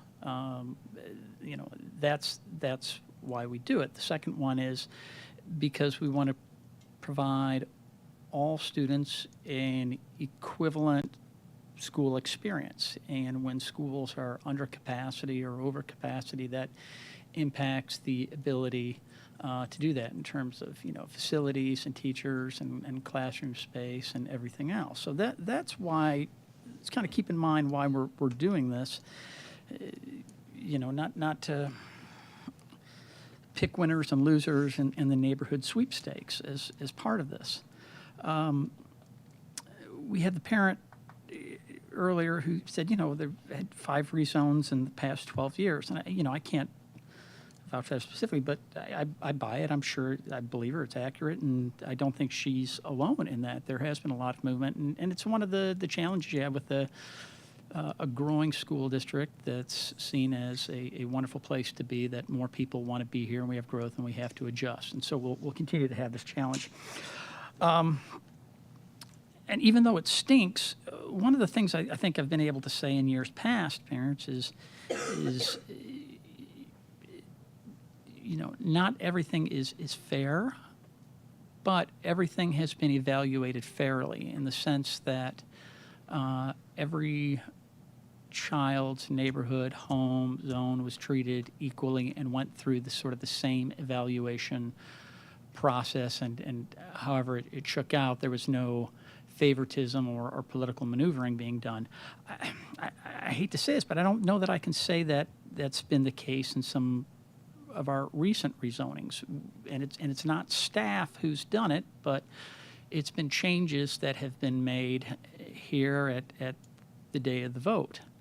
And while the rationale to do that is not to gum up the works, it's been done out of for altruistic means and wanting to be benevolent to children and families. We have the law of unintended consequences, and I pretty much guarantee that some of the kids being rezoned today are being rezoned because the board didn't follow the recommendations from staff early on, and so it has these ripple effects going on. And so we make these changes, and it doesn't happen in a vacuum, that there's impacts for it. Here, one of the impacts that we're talking about right now is a bus having to turn around. How many bus driver complaints have we had from parents who are angry, rightfully so, about their children being on the bus too long or it taking too long to get there? And it's not that we're not attempting to move heaven and earth to do that, but now what we're talking about is adding additional time to the route. The other thing that I sort of say with this is,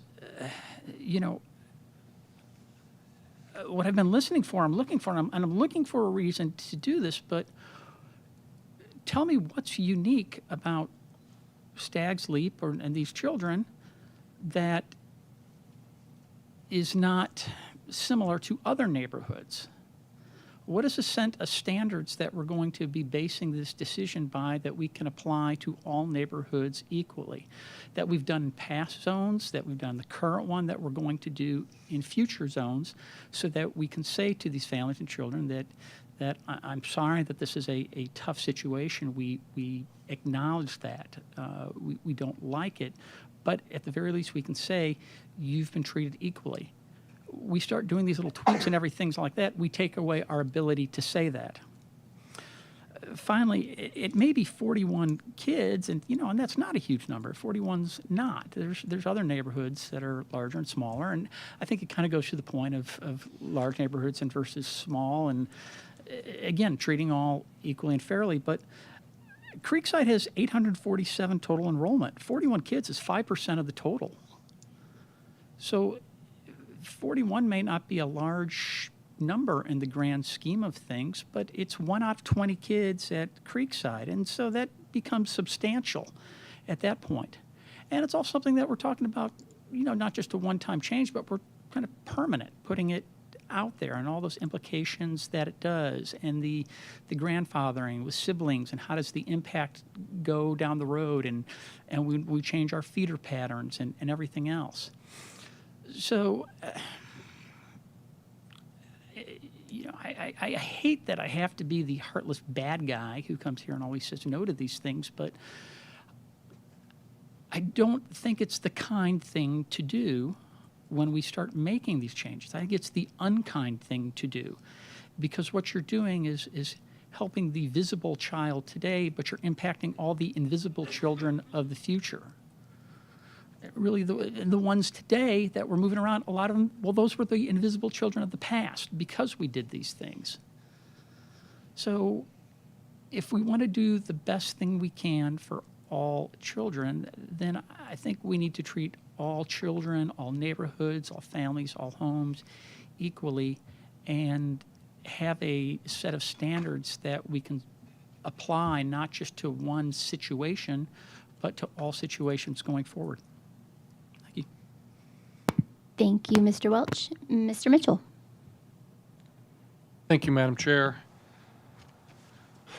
So I don't think it's, I don't like us doing the design here at the last minute. I also don't understand, it seems to me that the grandfathering that we've proposed here is pretty much accomplishing the same thing as pulling that neighborhood out, because we're literally grandfathering second, third, and fourth. We're all the students that are in the school already.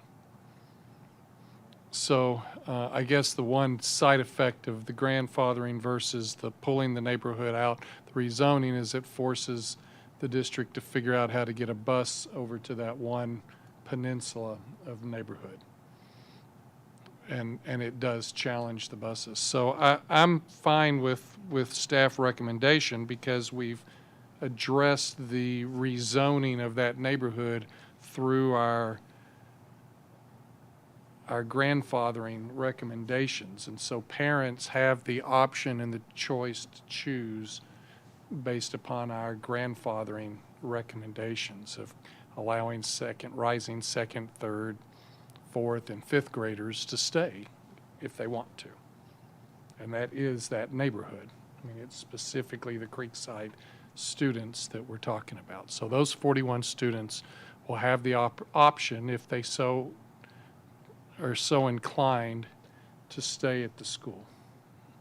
And so I'm fine with the way we've got it written up, because I don't think it's I don't believe it's best practice to try to redesign zoning in a public meeting like this 10 minutes before we're going to vote. Thank you, Mr. Mitchell. Mr. Galbraith. Jason, do you have, do we have on the plan, in the next 5 years, do we have is one of those central elementary schools set for this area? No, sir, not at the moment, but that could change. Well, right, but it's not contemplated in these growth numbers that we would need that we would need a school. Just generally, 3 to 5 year window. Generally, we think that Ms. Apria is right, though, and there will probably be another school in this area, given if the growth continues, like Carruthers in that area. And that's where the growth is coming from this zone. Our 3 to 5 year projections based on the existing proposal ranges capacity from 105% at Creekside, assuming this zoning recommendation is approved, to 74% at the new Cox Road site. So in that 3 to 5 year window, might there be a need? Yes. My concern with this proposal is it proposes moving future students from the projected lowest fill rate school to the projected highest fill rate school. Understood. So we're creating something that we didn't really create when we opened Creekside, and that is excess capacity. So what we're dealing with now, the people who are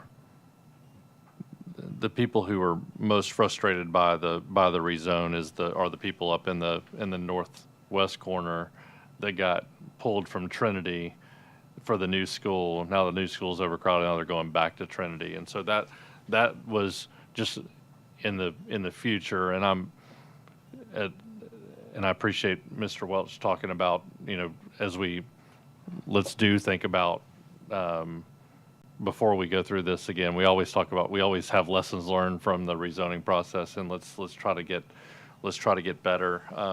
But I don't know if we would have made a different decision to have moved fewer people to the new school last time, but that rezoning that neighborhood could have been avoided had we just left them at Trinity, potentially. Potentially in isolation. Right. I'm saying it's having that effect, and so It grew faster. Creekside grew faster than we projected. Right. We are now opening a school when Creekside is projected next year to be at about 90+%. And this is the appropriate time to rezone because we're creating a new school that would take a portion of that and give immediate relief to College Grove, which actually got relief, and now, when Creekside opened, it now has portables. Right. So it's that constant evolution of heavy growth in this region. So, and College Grove has got, we're creating equally as much capacity in College Grove for future growth. And so, I guess one thing that we did in the Nolensville rezoning, and granted we had some change in our trajectory of growth, just a little bit in the schools from COVID, but so it allowed that rezoning to last a little bit longer. But what we did was we held off on rezoning more kids, and in this case, if we don't rezone those 41 kids, and we leave all the growth on Meeks Road to the new school, and we take the existing developments that are largely built out and leave them. So right now it cuts our capacity in half, from 9% to 4 or 5% as far as where we have excess capacity for growth. So it basically would push out the amount of time that, because we'll be doing rezoning in other places for the next year and probably the 2 years after that as we open more schools. I'm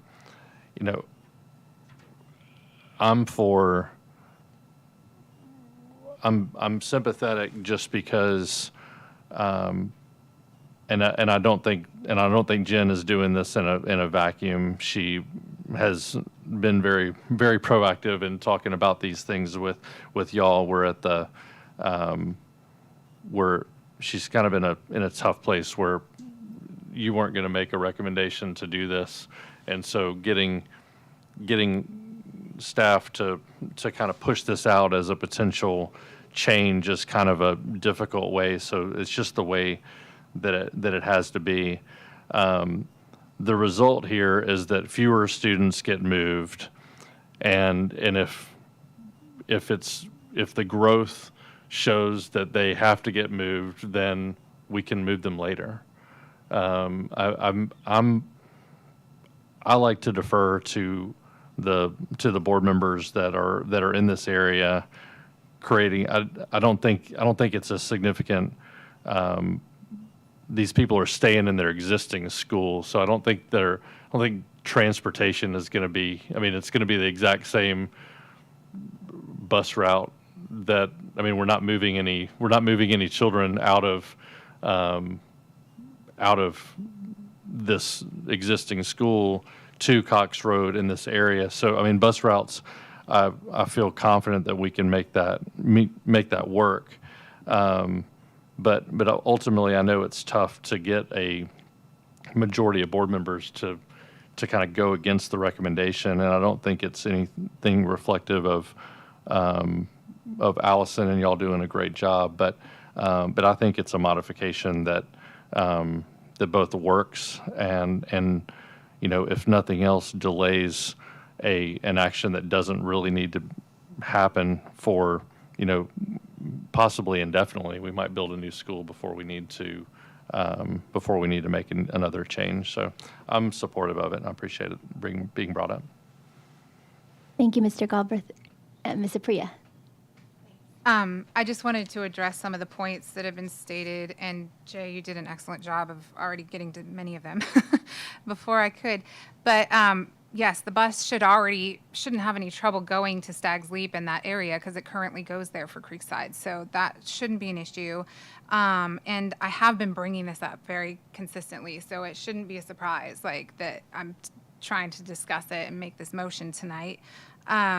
And I agree with what Jay just mentioned that, even the growth that we have for the 3 to 5 year projected fill rate is just a guess. Like the 5-year capital plan is just a guess. It's our best guess.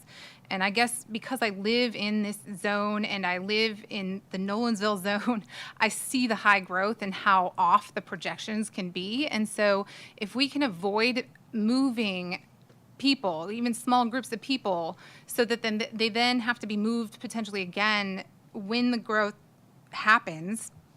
I think if you look at what we have estimated for Cox Road, and you look at the map, I think it's on slide 17, that shows the projected, or the subdivisions that are being built, that 74% fill rate in 3 to 5 years could be a lot higher because, if we look at what happened in Nolensville Elementary School, they projected it wouldn't be so filled as quickly as it was, and here we are. A lot of families with younger kids are moving into the area more at a faster rate than we projected with the houses being built. So I just think if we can leave them here, and like Jay said, if in a couple of years we need to readdress, we can, but it could be that a new school needs to be added to the 5-year plan, and that we need, or we mentioned during that discussion that Creekside has the ability to potentially build out a little bit. So maybe we don't need a whole new school site, but we can give them an opportunity to grow that building and keep the kids there and address it then. I just don't like that we are consistently, especially in the Nolensville area,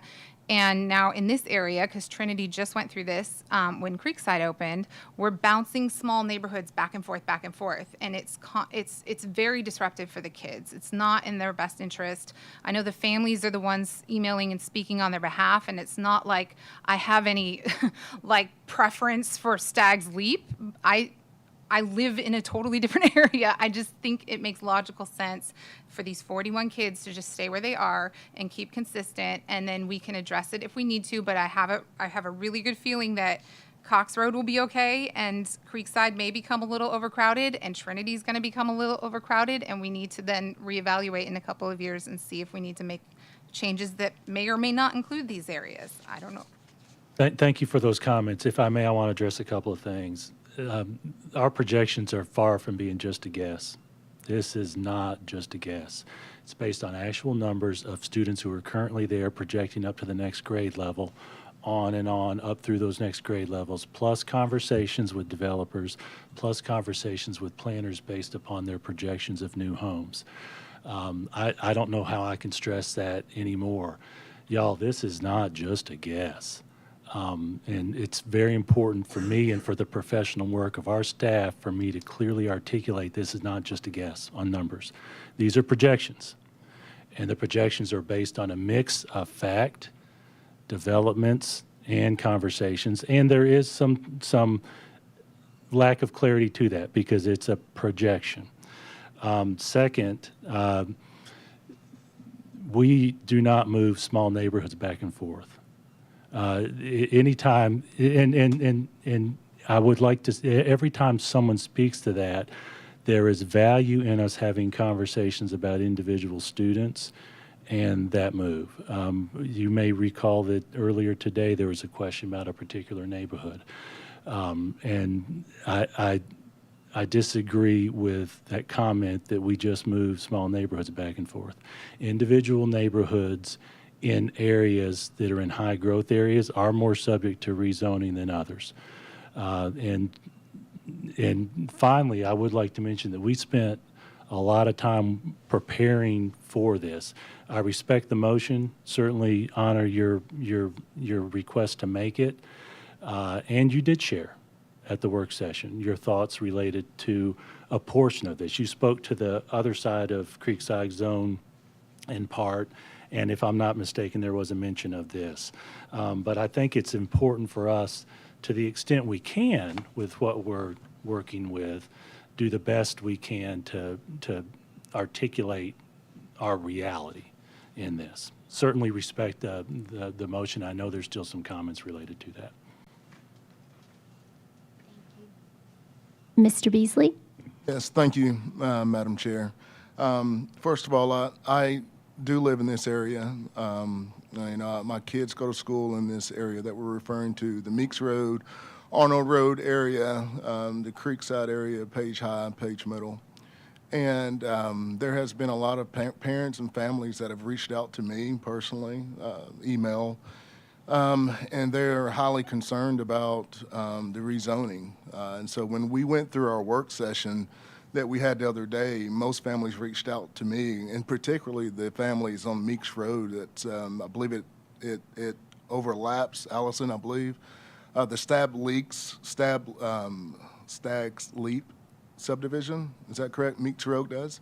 And they were excited about the grandfathering option that they had for their kids to still continue to go to Creekside and these other schools. So I don't support the amendment, but I do support the proposal that the administration has came up with so far for the rezoning for the Cox Road Elementary School as is. And I know that we can't please everyone, all the families. And I know that I'm a representative for a lot of the families that are out there. So again, they reached out to me, and I have not yet, I'm sure I will now maybe, received any negative feedback so far from the proposal that we had from the Cox Road rezoning so far. So I just want to stick with our rezoning proposal like we have it. Thank you, Mr. Beasley. Mr. Wimberly? Okay. So we'll need to take a voice vote? Okay. Unless there's no one on the board to speak? Okay. Okay, we can move to, this would be a vote on the amendment, Ms. Apria's amendment, which is to remove Trinity Arno from Trinity to McDaniel and Stag's Leap from Bullet 3 in the proposed elementary school zones geographic description on page 24, I believe. Okay, so it would leave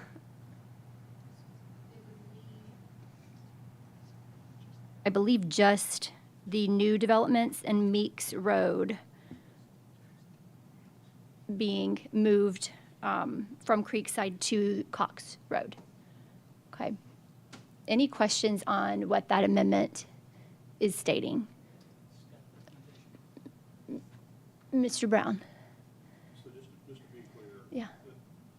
Vote yes is to vote for the amendment that Jen is calling for. A no vote is to go with the original zoning proposal as. Just takes the amendment. It's just the amendment. It removes, yeah. It moves Ms. Apria's amendment from the table right now. The effect of it would be to say you support. Go, that's correct. That's right. Mr. Golden, what is your recommendation? Thank you. If I may just give a little bit of brief description, I think Ms. Apria's description of what would or could happen is pretty accurate based on my analysis that we've done over the last couple of months, which is that it would increase the numbers at Creekside. Based on that, in the work we've done, I cannot recommend approval of this amendment. Okay, we have Mr. Golden's recommendation. Let's go ahead and cast our votes.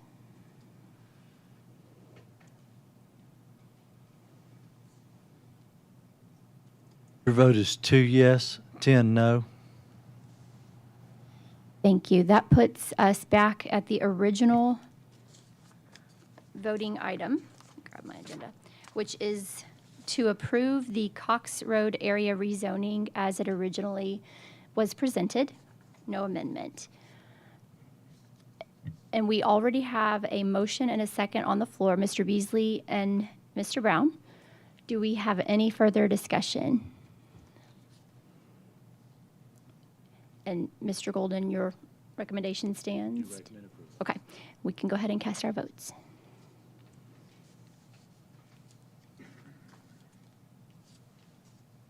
Your vote is 11 yes, 1 no.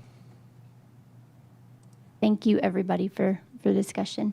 The next item on the agenda is the approval of the Nolensville area rezoning. Thank you, Madam Chair. Likewise, I'm going to give a little bit of a description of the Nolensville area rezoning, and I want to thank you all for your contributions to this. You may recall that we had 3 recommendations for this, and we made some substantial changes based upon that first recommendation, which was largely the numbers recommendation. So with your permission, I'll read a portion of this proposal that's in the board packet. The current Nolensville Elementary Zone west of Nolensville Road and both sides of Nolensville Road south of Kidd Road up to and including Nolan Park subdivision, along with approved developments of Hillside Center, Market Square, and Maupin Ridge, Pasadena, from Nolensville Elementary to Sunset Elementary. Brookfield, Concord Crossing, and Woodlands at Copperstone from Sunset Elementary to Jordan Elementary. Tall property / Telluride is currently split between Jordan and Sunset. Recommend all of that property attend Sunset Elementary due to its connection with Bennington subdivision. And we have the maps there, and recommend approval based upon what's in the board packet. Have a motion to approve. Ms. Apria and Mr. Mitchell, seconds. And we have discussion. We have Mr. Galbraith. Thank you, Madam Chair. Jason, I just wanted to speak to the process first, and as you mentioned, the fact that the recommended proposal is not actually one of the 3 proposals verbatim, just reflects the quality of the process, which is I would say a significant departure from our previous processes where, so I definitely appreciate that. I think going forward, if we adopt this as kind of and obviously we'll modify it and hopefully improve it, but if we use this as the template to go for future rezonings, what it says is I think what I heard from the people is not, yes, there's people who are just talking about it and they want to say, well, but I just don't want to get moved. I think there's less of that. The way you presented it was with a problem statement. Here's the problems that we see in this area. We're overcrowded here. We've got growth coming. We've got a new school coming that's on the 5-year plan. We're trying to keep all these things. Help me solve your problem. And I think Rick did a great job of framing some of the questions, not in do you want to get rezoned or not, but what are some of the things what are your priorities that you can help share with the board so that and with staff, so that as you are evaluating these things, they can use those to establish a plan that works, because it all comes down to things that we prioritize, whether it's feeder patterns or we've historically used as few kids as possible and that kind of thing. In this plan, I appreciate it. I think that as far as the pieces that touch my district are happy with this plan. It keeps them all together. The Brookfield and Brookfield proper, as I would call it, with Concord Crossing and Copperstone.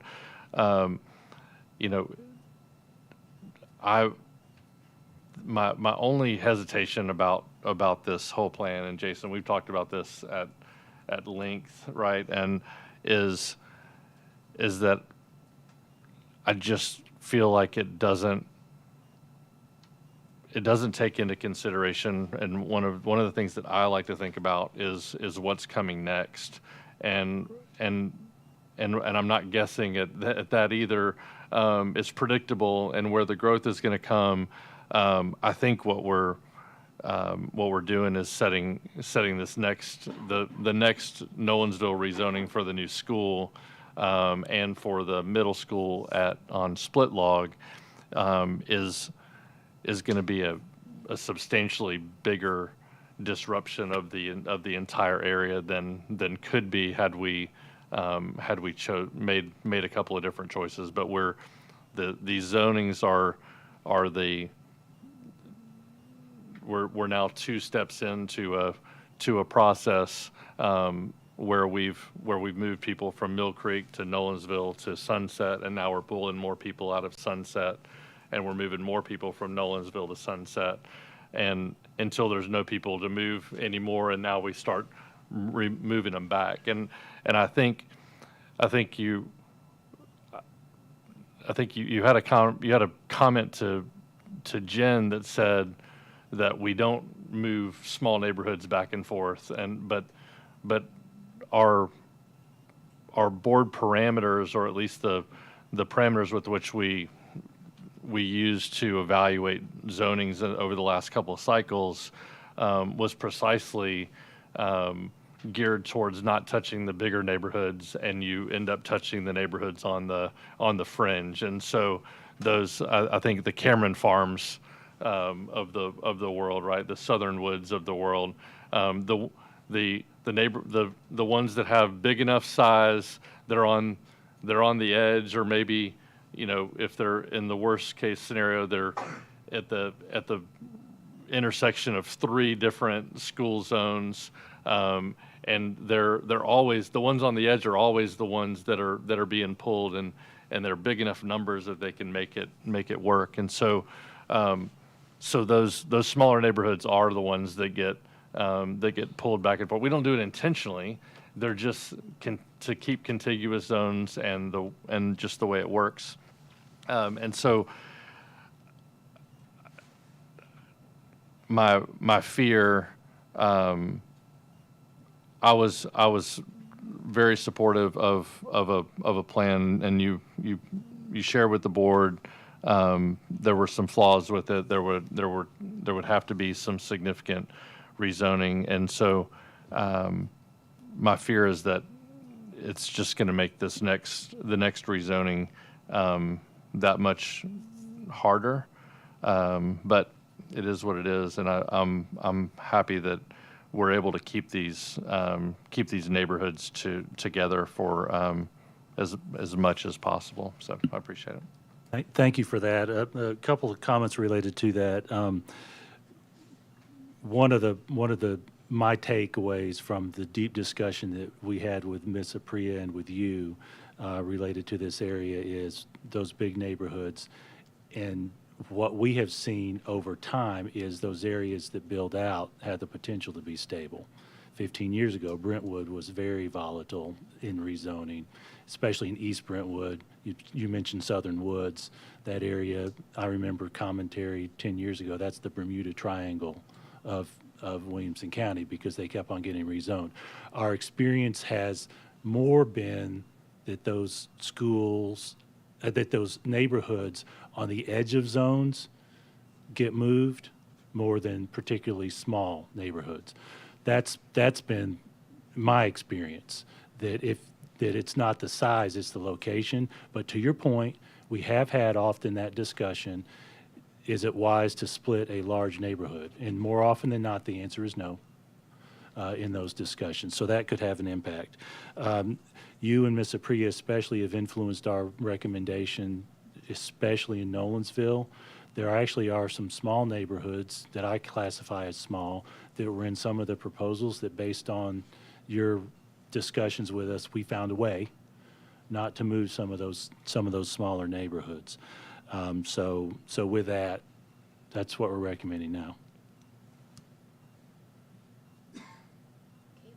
Thank you. And if we don't have any further discussion? Oh, middle school, thank you. Related to that, I should have, and let me do that. The middle school, there is a middle school zoning recommendation because you may remember that one of the problems we identified was Mill Creek Middle School. This recommendation includes the current Mill Creek Middle School zone west of Nolensville Road and both sides of Nolensville Road south of Kidd Road up to and including Nolan Park subdivision, along with approved developments of Hillside Center, Market Square, and Maupin Ridge, Pasadena. We have some identification of the current splits and the effects of that, and that this aligns with the proposed elementary school zones. And that includes a recommendation that the rising seventh and eighth grade students from this area be allowed to grandfather. So with that, Madam Chair, from a procedural standpoint, because I think this may be a question just for clarity's purposes of Mr. Cook. I made a recommendation and read some of this and said it's the items in the packet, but I did not read these slides. So I just want to do a double check. There was a motion on the floor in a second, and I'm not confident it included the middle school zones. Well, then the best way to handle it is whoever made the motion. Is there any objection to including the middle school language? Who was the second? Mr. Slavin, and I'm good with it covering both zones. Include our conversations around those.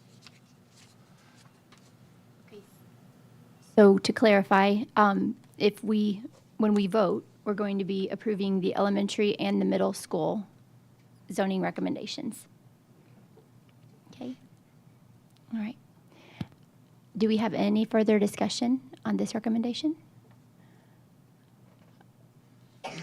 Ms. Priya? I just want to point out the fact that the capital plan has, because if you're looking at the packet, Mill Creek Middle is projected to be at 137% eventually, and Sunset Middle at 101%. But don't forget that we have Jordan Middle School coming 2024, so that will help with that. So thank you for your work on this. This was an excellent plan. Thank you for that, Mr. Priya. And I also want to point out, in all our scenarios in the Nolensville area, all 4 of those schools are projected to be over capacity in 3 to 5 years. That's very different from what we projected in the Cox Road area. And we do have a new school in the plans, in the 5-year plan for that area.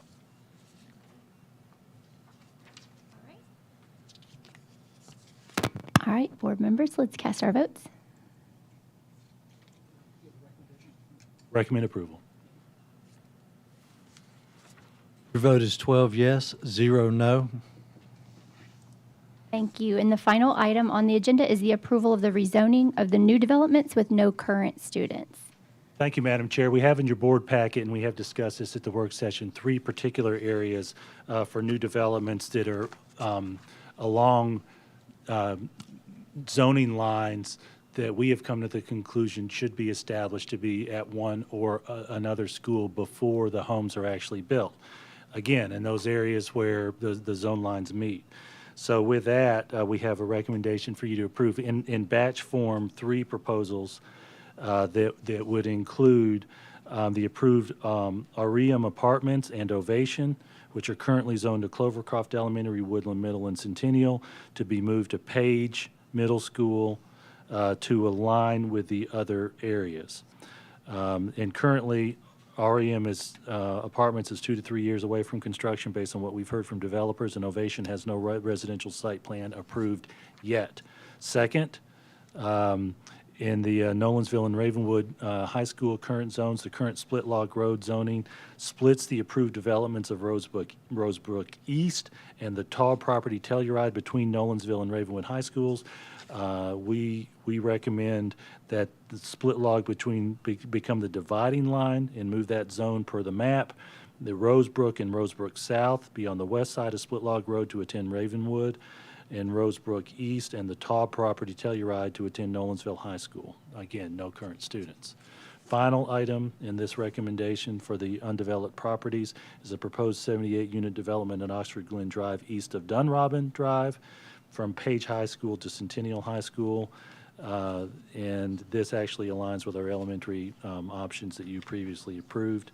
And there are no current students there. Recommend approval of these changes that will affect no current students.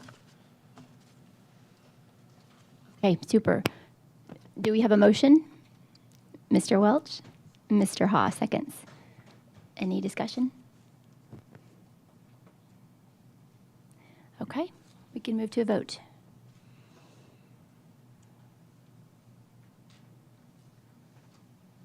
Your vote is 12 yes, 0 no. Thank you all for your participation and comments tonight. And remember, we have no meeting, so don't show up at work session in December. Have a wonderful break, and we'll see you guys in January.